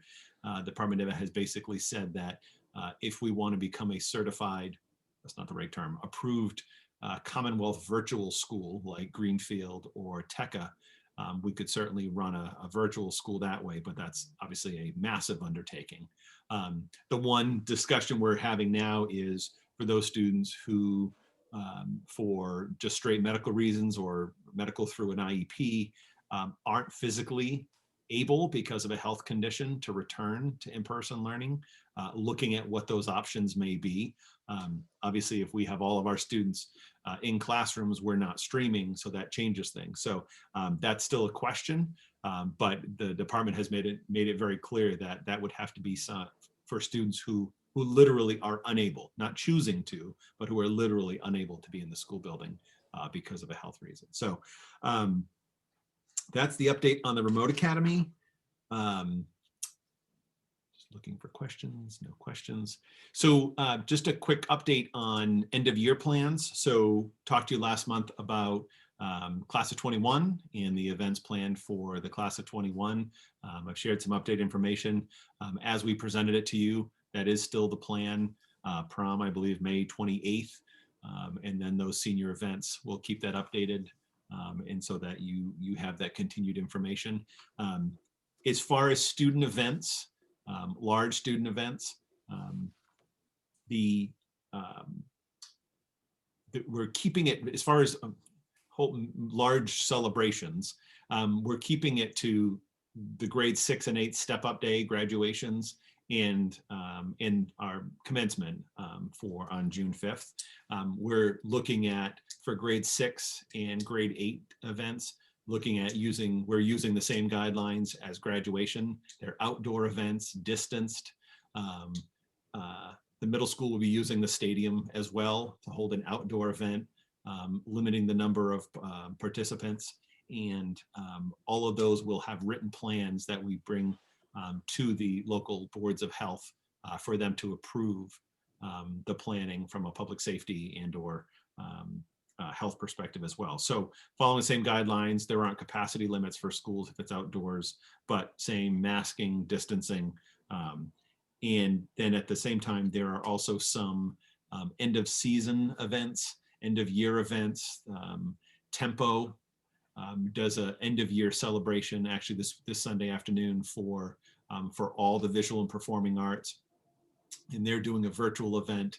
All of the students, staff, me, will all be on campus, and then they'll be broadcasting to homes, and so families will be home. So all different groups are still working through ways of doing their normal end of year celebrations. For those that are too large to gather, they're doing that type of event. Those where we're having parents, and I'll pause there. Yeah. No, I'm sorry. I thought you were done and moving on. I was just going to ask if for the senior events, one of the questions I had asked when Patrick came and presented was about testing, and he said that they were still talking about that because those events are relatively close together, right? So I didn't know if that went anywhere. We have not moved forward with testing. I am going to circle back with him on that. That was a question that was raised not too long before this meeting as well. So I will circle back with him, but at this point we haven't contracted for testing. And it's obviously a very different, it's much more simple possibility for testing a specific group of kids in a very succinct period of time. So yes, circling back to that, but I don't have anything to report to you yet. For parent events, we are keeping events where we're inviting parents on campus to those grade 6, 8, and 12 events, not having other school-wide events, just the 6th grade, the 8th grade, and the 12th grade 12 graduation. The one caveat to that is we actually pre-K teachers are doing in-person parent conferences because those are one at a time, literally one at a time is the way they're scheduled, and similar to the screenings that we did early in the year. That's an important connection to make in person. As far as staff end of year, we are not going to be doing any large gatherings, formal district end of year parties. I know there will be informal celebrations off of school time, off of school grounds, but at this point there won't be any formal. For example, we always have a end of year retiree party with food, usually off-site. That is sponsored by the district and the Teachers Association. So we're not doing those type of events this year. Any questions about end of year events? Any other? I'll definitely circle back on the testing for senior week. But any other questions about anything? Yeah, I have a question, Brian. I know that there's a limit to the high school graduations. Is there going to be a limit of parents at the 6th and 8th grade celebrations as well? Yep, so we'll have to use the same distancing guidelines, if you will. Obviously, the size of the class dictates how many visitors can be with each student. So if it's 60 students in the 6th grade at Pine Grove School, obviously we don't hit the capacities in the same way that we do when you have 160 graduates. So, but there will be a limit on the number of participants, yes. It doesn't look like anybody has any other questions. All right, great. So then, Oh, sorry, Maureen. Sorry, Maureen. Sorry, I wasn't sure, Brian, if are you moving on from the events? Because I do have a question, but it's not about events. yeah, I would say ask it now. Okay. It has to do with your report. In your report, you have the dashboard review, and it's something I thought of with tonight's restructuring of the committee assignments. Is the intent, and maybe this is a question for Linda, I'm not sure, but is the intention for the data review group, if we were to need to get together and meet, would Narissa and I still be on the data review group, or is that going to change? If you and Narissa are obliged to continue to do it, I would think that that continuity should remain. I mean, that's my opinion. Brian, you agree with that? I think it's right. I mean, we're this far into it. Hopefully we're at the tail end, right, of that group needing to meet. So I would say if you and Narissa are willing to keep meeting as needed, then I would say that makes perfect sense. Absolutely. Yeah, I'm perfectly fine continuing to be a part of that group. So see it through the end, right? Narissa, are you willing to continue on that group? Yes, sorry, I went to refill my water, but I'm good too. Okay. You have any other questions, Maureen? No, that was just the only one that popped up when I was looking at Brian's report. So thank you. Okay. All right. So the only thing I was going to ask Kyle, if there are any from an operations and personnel standpoint, are there any changes, updates worthy of? Yeah, nothing too significant. I would say, well, I guess that's relative. So from a financial perspective, we're continuing to stay tuned to how things are going to land at the end of this fiscal year. It is fast approaching June 30th. So at this meeting with finance subcommittee at the end of this month, we'll be having a little bit better of a more fine-tuned picture of how we anticipate landing. And then jumping into the summer, we'll be closing out FY21, opening up FY22. That's par for the course there. The unusual aspect to it is just our spending levels, how, like we've been talking about all along, certain line items are underspent, certain line items are overspent, but that's been discussed in detail with finance subcommittee. And then the ESSER grant fundings. The ESSER 3, we still haven't received our official allotment, even though it is a very poorly held secret.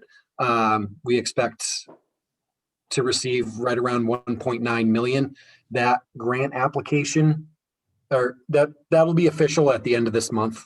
That DESE has come out and said that the grant application will be due in October, but that will have a little bit more legwork associated with it as compared to the previous ESSER grants.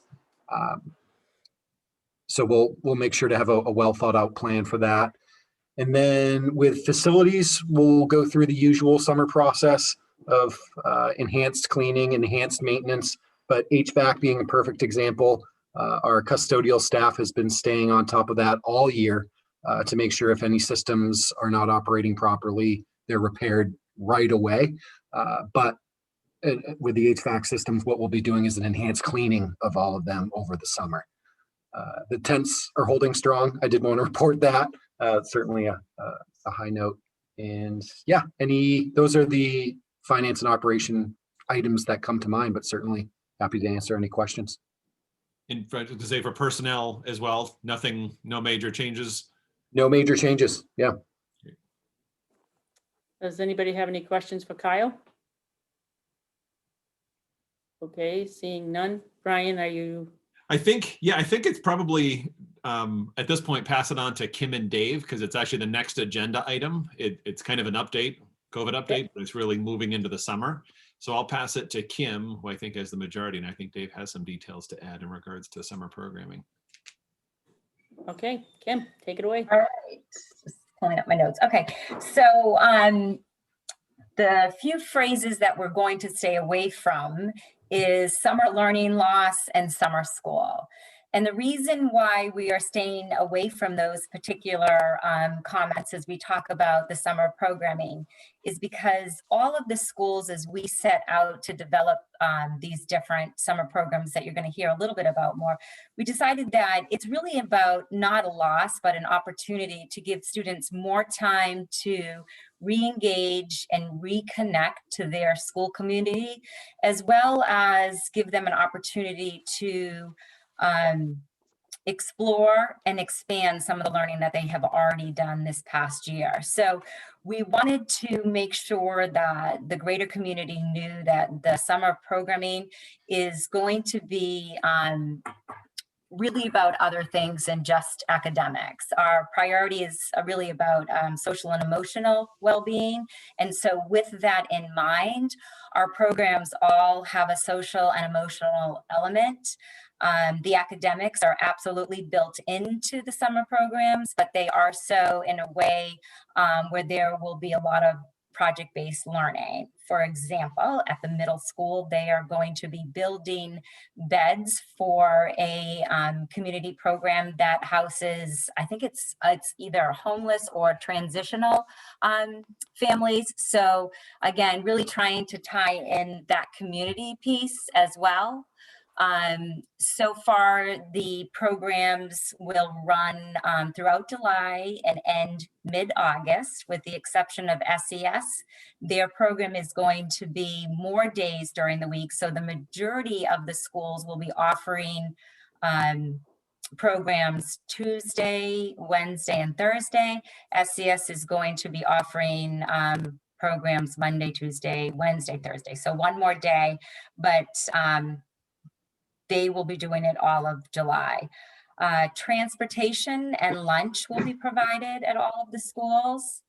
As far as student selection, this is where it got a little bit tricky as far as we would love to say all students are invited, but based on the needs, we really needed to look at the different criteria so that we had a list of priority students that we really wanted to target.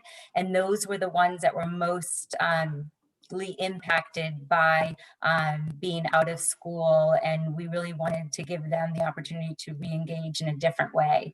So as we send out notices to families and inviting them to attend these summer programs, the schools will be working kind of off of a list. So if a family opts out of it, which we totally understand, because we realize that some families are really burnt out at this point and really just need a break. So with that said, we do want to give opportunities to those who are able and willing and are ready for an additional summer experience. All of those notices will be, the parent letters will be sent out by May 21st, which is next Friday. I would say some of the schools are ready to mail those out this coming Friday, so that's exciting. As far as staff, primarily the staff is made up of Triton educators and guidance counselors and PE teachers. We have some PE teachers, visual and performing arts. So it's really great about the different programming that we have to offer with all of the teachers and the staff that are coming back in the summer, which I can't say enough about their dedication to the students, even after this challenging year. With the students that are on site, we have opted to have a nurse at each building. There will be one nurse shared between the middle and high school. A lot of these programs, I would say the majority of these programs are funded through state and federal grants. And we have also tried to leverage as far as that funding. So with the program that is being run at the middle school, they are purchasing 2 3D printers that will also be used during the school year. So some of these activities that we are running in the summer, we have the funding, again, from the ESSER grants and other grants. There's a ASOST grant that allows for you to purchase materials that you would use in the summer, but you could also use during the school or even after school. So we see these programs that are new and innovative to hopefully continue on throughout the school and after school next year too. Trying to think. I'm going to pause there because I think I just gave you a lot of information in a short amount of time through bullets, and see if you have any questions. Does anybody have any questions? Caitlin? Yes. 2 questions, sorry. So okay, no. Sorry. As SES is running more days, are they doing it just in July and not through August? And I lost Kim. Oh, she went down. Correct. Right now, yes, exactly. Right now they are doing more days, but it worked out that they didn't have enough staff to go all through August. So that could change depending on, the students' enrollment, and then if more staff volunteer, not volunteer because they obviously get a stipend. But yes, right now though, it'll come out to be about the same days, but it's more condensed into 1 month as opposed to spread out into August. Okay. And what is the criteria? I mean, broadly, like, so Yep, is it fair? Yes, absolutely. Yep. So they looked at school. Yep. So all of the schools, we said we needed to have some consistency about the criteria. And so we looked at iReady testing. So that was one criteria. We looked at how they were doing academically as far as in their class, progression of standards or their grades. We looked at attendance. We looked at social and emotional well-being. Are these students that have been on our radar already that we know about that have disengaged for some reason or just are struggling? And so those are the students that we targeted, and we had a number system that we put into place. And so we wanted to be as objective as possible, with obviously some interviews with the teachers and the staff to find out the needs. I just wanted to make sure that the social emotional was up there with like academic need as well. Thank you. Yeah, and I would say for some of the older kids that were not successful in academics, we said, you know what, even if we can get them to come to school to participate in some of the engineering programs or some of the social and emotional pieces of the program, that's a win-win for us, right? It's so much more than just increasing a point on a standardized test. And we know that we have this opportunity that we will never have before this summer, and we really want to do the best that we can. And I have to say the middle school all of the schools have worked really hard, but I would say the middle school, first email that went out, the teachers were all coming together and starting to feed off of different ideas. And each school has their own title for their programming.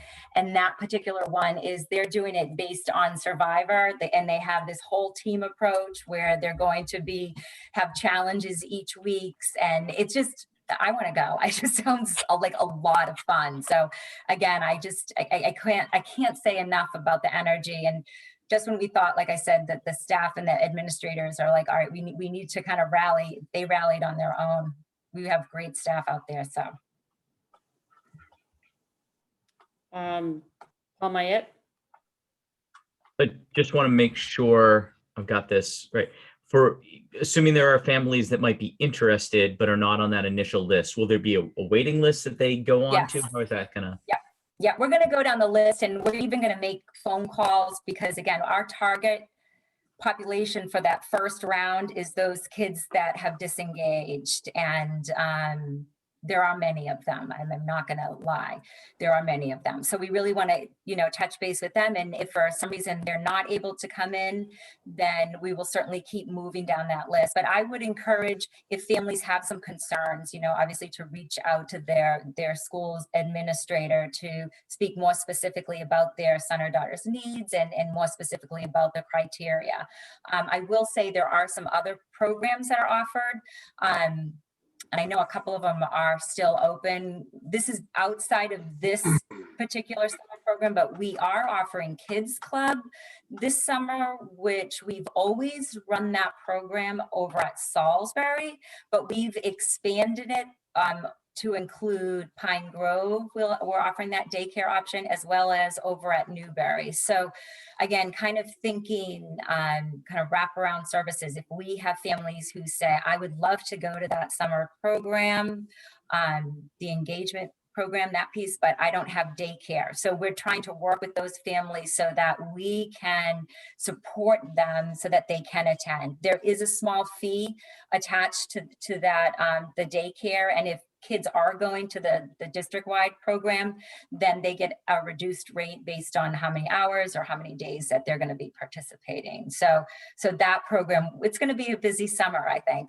There's no rest for the weary. So, but a lot of really exciting things to re-engage everybody and opportunities. Does anybody else have any other questions? Oh, go ahead, Narissa. Thanks, Linda. So a couple of questions. Are the students evenly distributed throughout the grades, Kim? Or is this going to be a situation where it's like mixing of age groups? Or I guess, how are you structuring that? So some of the, well, we haven't sent the notices out, so I don't know, but we have targets for each grade level. I would say that I can tell you. So we have certain targets. I don't know how it's going to pan out. I can say at the elementary, especially when they were talking about early literacy and math and doing some work around that, they were talking about multi-age grouping, but the groups would be smaller. So I think what they need to look at is the students that come back, where they are on that criteria list, what their needs are specifically, and then match them up with staff that would best meet their needs. But I would imagine that's going to be flexible, because the biggest concern that the teachers have, and because they're excited to launch these programs, is that they won't have enough students.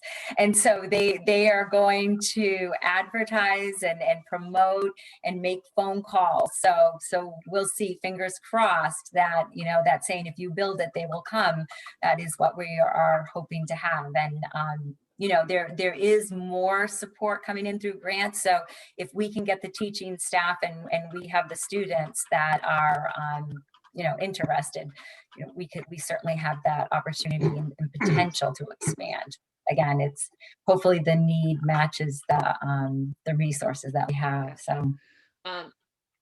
And there is a remote piece to it too, Nurse. You just made me think of something. So if there are families, yeah. So if there are families that are like, you know what, we really maybe don't want to do anything to that level. We've got a lot going on this summer, but I would love for my child to be part of a you know, a book group or a literature group or something, and they can kind of zoom in with their friends and talk about a summer read with the guidance of a teacher. Those opportunities are also forming right now too. Okay, so that goes mostly to my third question, which was, you know, families have already in some cases planned a camping trip, you know, whatever, road trip, that type of thing, visiting relatives. Is this going to be a situation where they won't be able to participate if they're gone for, that was where my thought on remote was really going, was, is there an option for students who aren't going to be there for a week? Are they just missing the week? Or is there Yeah, they're just and the way that they've structured it too is because, again, to hopefully get more kids in, there might be one student who, or a few students who only need to go one session. In the session, some of them are running 3-week sessions or 2-week sessions, and maybe there's another student that needs to really go all of the sessions. So again, or maybe it's a family, like you said, who's going on vacation for a week. So you know what, we're going to do the last 2 sessions, but we're not going to do the first session. There's that flexibility too. Okay. All right. Thank you.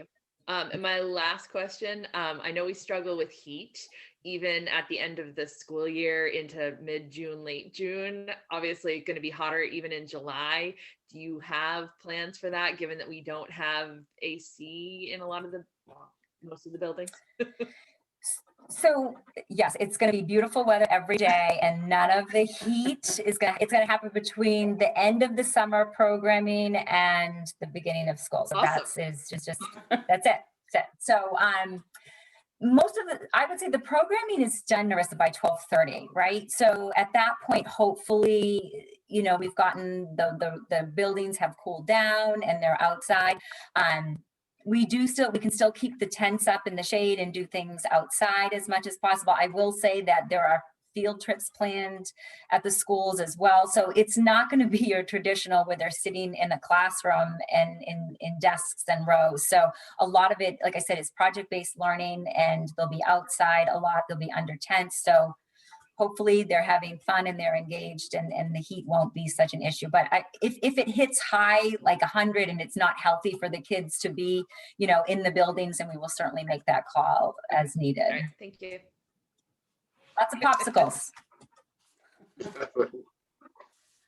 Kim, thank you. I just had a comment. I think the project-based learning is great, especially if you're bringing in 3D printers to help engage these kids. I mean, once they start looking at those 3D printers, they're not going to want to leave school. So I think that's awesome that you're bringing in projects such as that.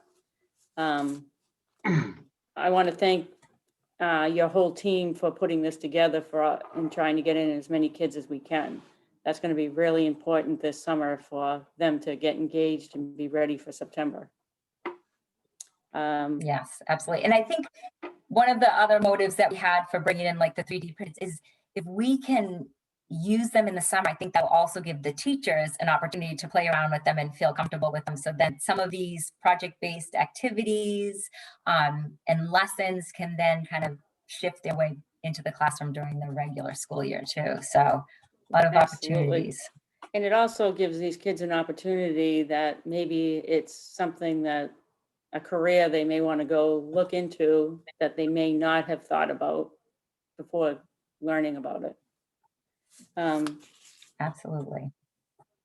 Do you have more of your presentation, or were you done? Oh, no, that was it. That was just kind of the high notes. And I think David was going to talk about some special ed programming that's happening. Okay. Yeah, so I don't have funding for 3D printers. I wish I did, but I don't have that at the moment. So our goal is to sort of restore the summer program that we had prior to last year.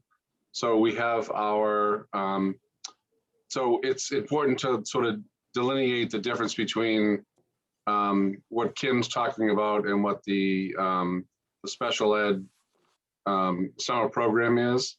So these are students that have this on their IEP that need services to avoid substantial regression. So at this point, we're back to where we were a year ago, or not last summer, the summer before, so that we have our specialized programs that the kids would be going to the program for us, you know, from usually it's Monday through Thursday from 8:30 to 12:30 or 1:30, and then we also have tutoring services in place for the students.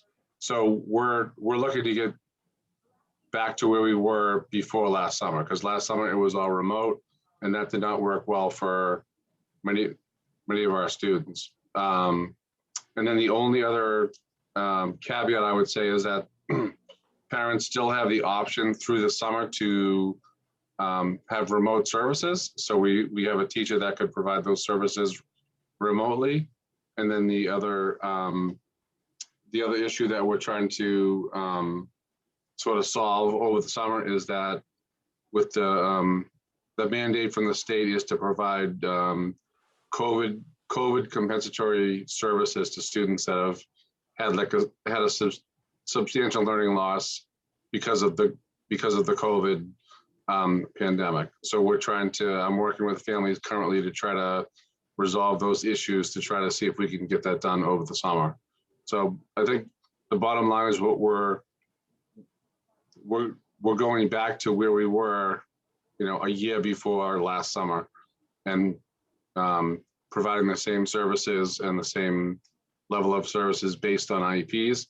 But I think it's important for parents to know the difference between what Kim's talked about and what the special ed summer services would entail, because the special ed services are outlined on their IEP, and that's an agreement that the students need this. And then I think what Kim is talking about is more of a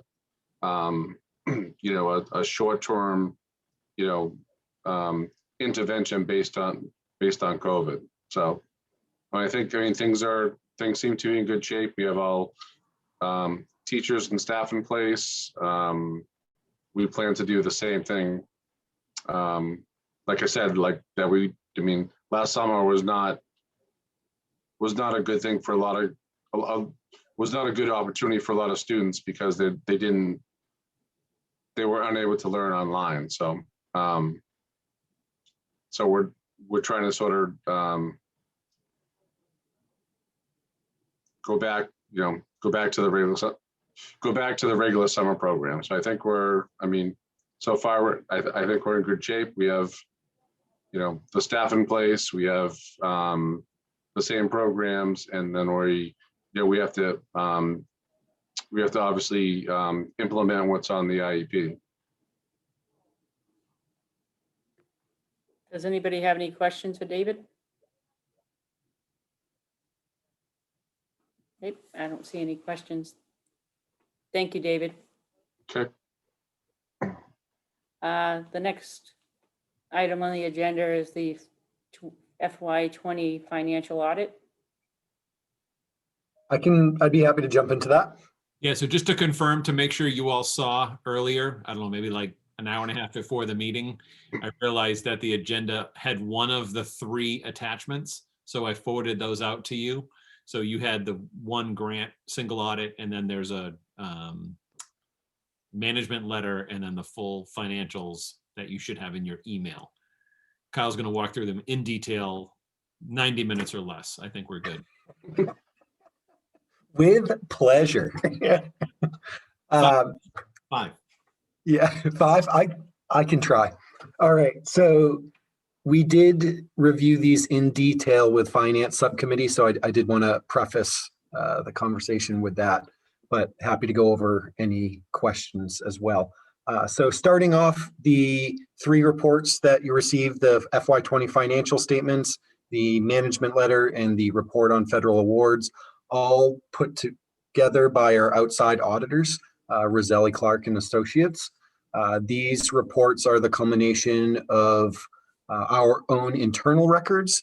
And then what they do is they come in and take a look at what we put together. They do some testing of transactions, making sure the balance sheet is substantiated, all that good stuff. Starting with, and also the schedule. So this year was a little delayed because of the pandemic. The vast majority of school districts in the state were in the same position. So they came out in the fall to do some preliminary testing, and then they came back in the late winter, early spring to wrap things up. So starting with the first report, the FY20 financial statements, if you want the cliff notes or the abbreviation of everything in this report, just look at the management discussion and analysis. That's the first section of the report, and it gives a brief overview of the financial highlights. The highlights there are that our finances are stabilizing, certainly with the bond rating Our negative outlook that was previous there has been removed, and that's because we discontinued the practice of using E&D to balance our budget. So that was certainly a positive. Our E&D increased this year from 417,000 to 499,000. So again, a positive there. And then looking at the challenges, long-term liabilities, the discussions we've been having all along, OPEB, other post-employment benefits, that's the providing health insurance to our retirees, as well as pension. Looking at OPEB, our liability there increased from 85.9 million to 112.7 million. Scary numbers. That liability is put together by an outside actuary. It's highly susceptible, highly volatile to the underlying assumptions. And in the back of the report on page 41, it gives a historical detail of how that liability is calculated, essentially. And you can see in this year, right on that page 41, $26 million of that increase is due to a decrease in the interest rate assumption. So that's why you have the volatility there. But certainly the rating agencies are looking to see what our funding plan for OPEB looks like. We currently have $10,000 set aside in a trust. What they like to see is a long-term plan to how we go about funding that, a consistent payment stream towards that liability. So it's something we're going to want to continue to talk about as we go through the budget process in future years. And then pensions. So the only pension liability that's shown on the books is related to Essex Regional Retirement System. That's the future costs of providing pension benefits to our non-teaching staff or our non-licensed staff. The liability associated with teachers is picked up by the state. So that's not shown in these financial statements. But Essex Regional Retirement, that liability has a set funding schedule. We pay an annual bill. It's to the tune of right around $1 million, I think it is, annually. And the funding schedule is through 2035. I would say that I can certainly answer some more questions on the financial statements if anybody has them, but that's the big ticket items there. I guess I'll take those questions first before I jump into the other two reports. Does anybody have any questions for Kyle? Seeing none. Goodbye, me. All right, so the next report is a real quick one. The federal awards report that shows our expenditures of federal grants over the course of fiscal 2020. We had 1.7 million of expenditures. The usual big ticket grants are special education and food service, or the child nutrition cluster as it's called. The auditors have to pick a grant based on certain metrics, but they pick a grant to audit every year. This year, similar to prior years, they picked the special education cluster. We had no grant findings this year, which was very well received. We did have one from last year that has since been resolved. That grant finding was related to the grant has a certain period of availability of when we can spend it. And there was a delay in us receiving the approval letter from the state. And that in turn affected what would normally be the period of availability. So that was all documented there. We've since implemented corrective action. And I did want to highlight to our auditors shared with us last year that we weren't alone in that one. That was very new and unexpected for all school districts. But regardless, corrective action, we're good to go. Any questions on that report? No. Okay. Nope. Seeing none. Perfect. Management letter. So first and foremost, this letter is only required to be written if we have any what's called material weaknesses or significant deficiencies. There were none. All the comments that we have here are informational. we asked them to put together some informational comments just to help us out. So looking at the first two, I'll pair those together. Economic outlook and long-term obligations, consistent with what we talked about in the MD&A there. Building reserves, certainly things are trending in a positive direction for us, where our E&D increased slightly last year. We're projecting it to increase again this year for fiscal 2021. Then continuing to build those reserves. And then the long-term obligations, OPEB and pension, just what I talked about a minute ago there. Next comment, network security. This is informational, almost just to tell us to stay attuned to the current environment with all the cybersecurity threats that are going on out there. The comment itself that they included did show that we have a very robust cybersecurity program here at Triton. So we're in good standing, but did want to make us aware of that. Fraud prevention, noting that we should continually evaluate our processes, our internal controls, which we do. And again, staying tuned to the landscape of changing threats, things like that. And then lastly is GASB pronouncements. GASB is the Governmental Accounting Standards Board. It talks about requirements of the financial statements. So I won't get too much into detail there, but that is the management letter. And actually, before I get into questions, I did want to highlight that the reason our audit report is so good is because of all the hard work that all of the staff, financial staff do, everything that flows into the finances. Certain our accountant, AP, payroll, everyone, it's a testament to them. So well done. Does anybody have any other questions for Kyle? Okay, Kyle, I want to thank you and your staff for a great job. Oh, thank you very much. Narissa had her hands too. Yeah, I'm sorry. Thank you. I appreciate it.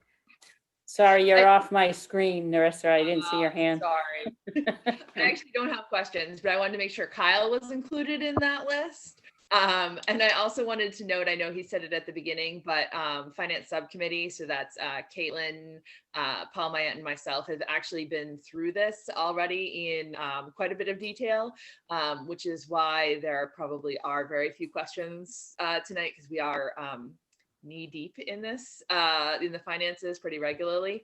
And that, you know, we had essentially had all our questions answered by Kyle during that. So they're not, I don't think any of us are going to revisit any of those questions tonight because we've already been through it. Thank you, Kyle. Paul Goldner. Without getting into specifics of an answer, if our network security is hit, I know ransoms of school districts have become somewhat prevalent.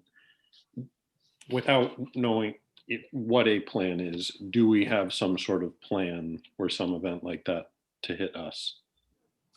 Yep. So we have, and I'll try my best to describe it, but basically daily backups, duplications of systems, things of that nature. So that would prevent, should we be hit, a loss of data. Also, we do have an insurance policy for cybersecurity threats as well that protects us against other different elements there of losses. Is that helpful? I could get into more detail too. I was just one thing to add in speaking with folks in Haverhill. So as Kyle said, yes, we have a daily backup of everything. So the most, if anything happened, we could say, no, we're not giving you anything. We don't need our data. The most we would lose is anything that happened in the last 24 hours. However, it's not, okay, great, we have the data, we back it up and it's a 5-hour process and we're back online. The rebuilding of that is days. So there's nothing you can do in that regard unless you pay the ransom when they can actually restore.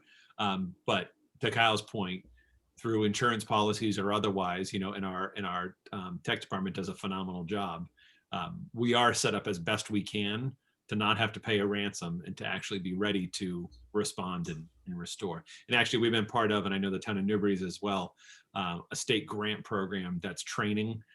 It's totally annoying to take part in, but it's important. So there are these tests and these kind of test scenarios where you have to take these exams and questions, and then there's test emails that go out.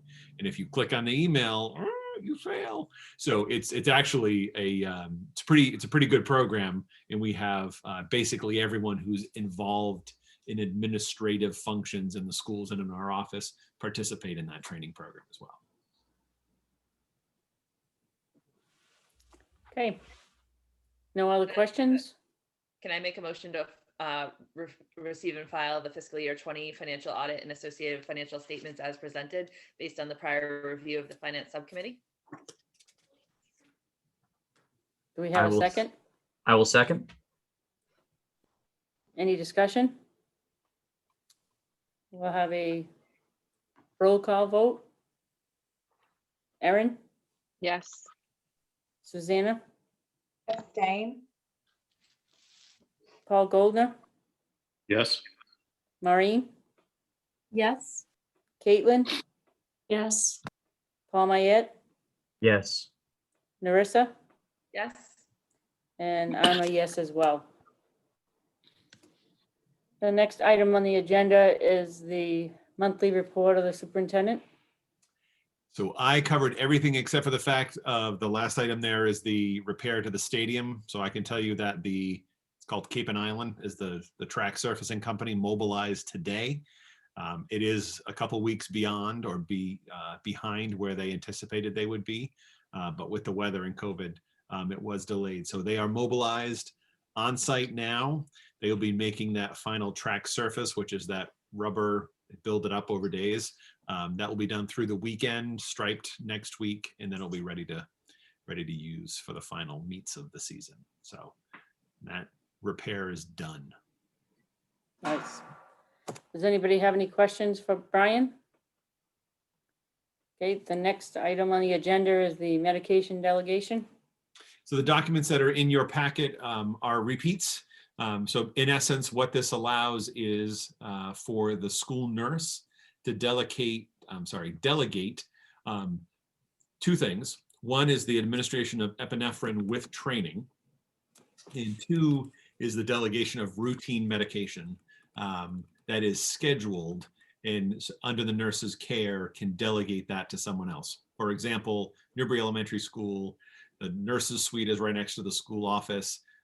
If Tara, as the school nurse, is tied up, she can delegate the secretary and clerk there in the office to administer someone who comes down for a pill every day at 11:30. We can delegate, Tara can delegate that to someone else so that someone can open the bottle, give the student the pill that they have prescribed ready to go. What it doesn't allow is anything that requires a nursing decision. So if it's a medication taken every day at 11:30, that can be delegated. If it's I have a headache, I need Tylenol, no, that can't be delegated because that requires the nurse to make a nursing decision about whether or not that's appropriate and whether she has the documentation to allow that. So standard, we've done this for years, and this is just the paperwork that allows the chair, I feel like everyone but the President of the United States signs off on this, chair, myself, district physician, lead nurse have already signed off. So this would give Linda and I the authority to sign this and continue with our medical delegate, again, routine medication and also epinephrine, EpiPens. Does anybody have any questions? Nope. Can I make a motion to approve the continued process of the delegation of routine medicine or epinephrine under the direction of the school nurses as routinely done? I'll second that. Any discussion? Roll call vote. Erin? Yes. Susanna? Yeah. Paul Goldner? Yes. Maureen? Yes. Caitlin? Yes. Paul Mayette? Yes. Narissa? Yes. And I'm a yes as well. Great, thank you all. The next item on the agenda is the Crest and North Shore Education Consortium rep. So I've been the rep to the board for the CREST is the CREST Collaborative. That's in, it's actually in Andover, new location right across the street from a great company that Linda works for. But that's one of the consortiums that we are members of in our Students Access. And then the other is the North Shore Consortium in Beverly. And so the board has to be represented. It is, the board is comprised of representatives from each of the member school districts. So it can be either the superintendent or a member of the school committee. Previously, it could be someone else as well. That is now not allowed. So the North Shore Consortium board is 100% superintendents. The CREST board is about 2/3 superintendents and about 1/3 school committee members. So we made a switch, I feel like a number of years ago, and I've been the representative. And so I'm happy to continue being the representative if you would like me to be that. Does anybody have any questions? Okay. Can I get a motion? I'll make a motion to approve the continued representation by the superintendent of schools to the CREST and North Shore Education Consortium Collaboratives Board of Directors for the 2021-2022 school year. Second. Any discussion? A roll call vote. Erin? Yes. Susanna? Yes. Paul Goldner? Yes. Maureen? Yes. Caitlin? Yes. Paul Mayette? Yes. Narissa? Yes. And I'm a yes as well. The next item on the agenda is the subcommittee reports and actions. The first is the policy, and we have not met due to conflicting schedules. We haven't met. So the next meeting will be determined. So finance subcommittee. I think Kyle covered our entire finance subcommittee life earlier in the meeting. And then we meet again on May 26th. The only thing to note, I think school lunches, and that's still trending in a very positive direction. Right. Yeah. So that's all we got. And can I just note, you mentioned school lunches. School lunches, the free lunches was continued throughout the entirety of next school year. So not at one point it was through the end of this year, then it was through the summer. This is now through June of 22 that free lunches, all children under the age of 18 are eligible for. So. The policy and negotiations. I don't know if you saw Paul had a question. Paul is not here. And it's just Paul and I on that committee right now. But there's really not much to say because we haven't met in a while, Brian, right? We have nothing. We have not. So for PNN, AFSME, so we're on a 3-year cycle. So TRTA units A and B, which is teachers and IAs, is year 1. That was last year. This year is AFSME groups, which is custodians, head custodians, and cafeteria workers. Currently wrapping that up. We'll be meeting with PNN shortly. So that is, Susanna will be joining us on that temporarily. And then next year, the 3rd year of the cycle is our public employee committee, which is they negotiate healthcare in our plans on behalf of all district employees. So that will be on the docket starting in September. So Brian, is there a meeting date that you're thinking of? We've got the 2 custodial units buttoned up. I'm hoping that we're meeting on cafeteria workers. Kyle and I'll be meeting with them next week. I heard from their representative. So I'm assuming after that meeting next week, we would have the 3 TAs, if you will, that you asked me to do on your behalf, and then be bringing that back to you, Paul and Susanna. Okay. So I would say the contract ends on June 30th. So I would say by the last week of June, I'm sorry, the last week of May, first week of June, we'd be ready to meet with you. Okay, great. Okay, and the last item on the agenda is the correspondence. Hey, Provide Linda, Paul Goldner has his hand up. Oh, I'm sorry. Paul? Did I see on school lunches that the reimbursement rate also increased for next year? Is that correct? Or the federal reimbursement on meals? I would expect that it would. It's adjusted periodically. Yeah. But I would say that to the point that Caitlin made earlier about our school lunch fund heading in a positive trajectory, certainly the increased participation that has been occurring has done very well. So thank you again to everybody for getting the word out there. And also to if I may jump into our new food service director, Sarah Littman has been doing a phenomenal job getting up to speed, taking it by the reins. Yeah, just wanted to send her cheers on that one. Yeah. Paul, I'd just note too, in that press release about school lunches, I believe the increase I saw was to PEBT. Was that okay? Yeah, I think so. I believe I saw that it went up. So in that press release. Any other questions? Okay, the last item on the agenda is correspondence. Provide correspondence addressed to the school committee. So that's just a note from the board, from the North Shore Consortium Board, approved rates in the budget.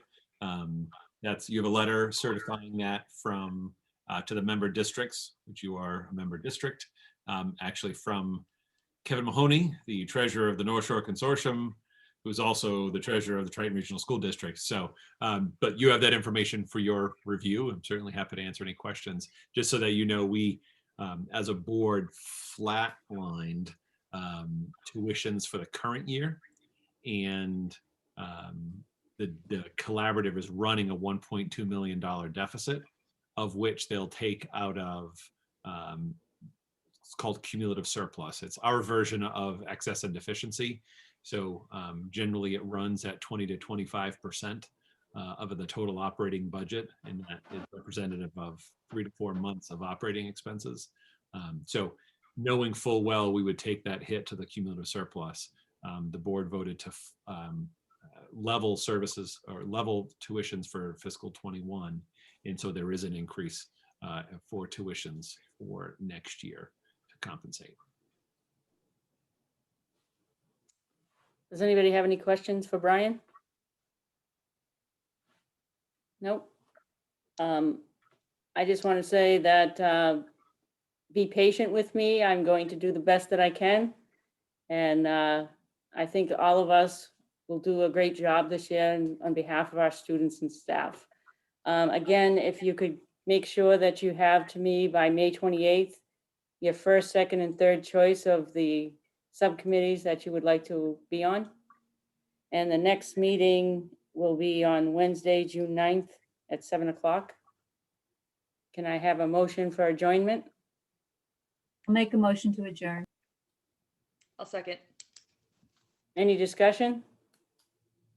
Okay, have a nice evening. You need a roll call vote. Oh, that's right. Most important vote of the night. Not true. I'll get this someday. Okay, roll call vote. Erin? Yes. Suzanne? Yes. Paul Goldner? Yes. Maureen? Yes. Caitlin? Yes. Paul Mayette? Yes. Larissa? Yes. And I'm a yes as well. So again, have a good evening. And I'll see you at our next meeting. Bye. Thanks, Good night, everybody. Everybody, nice job.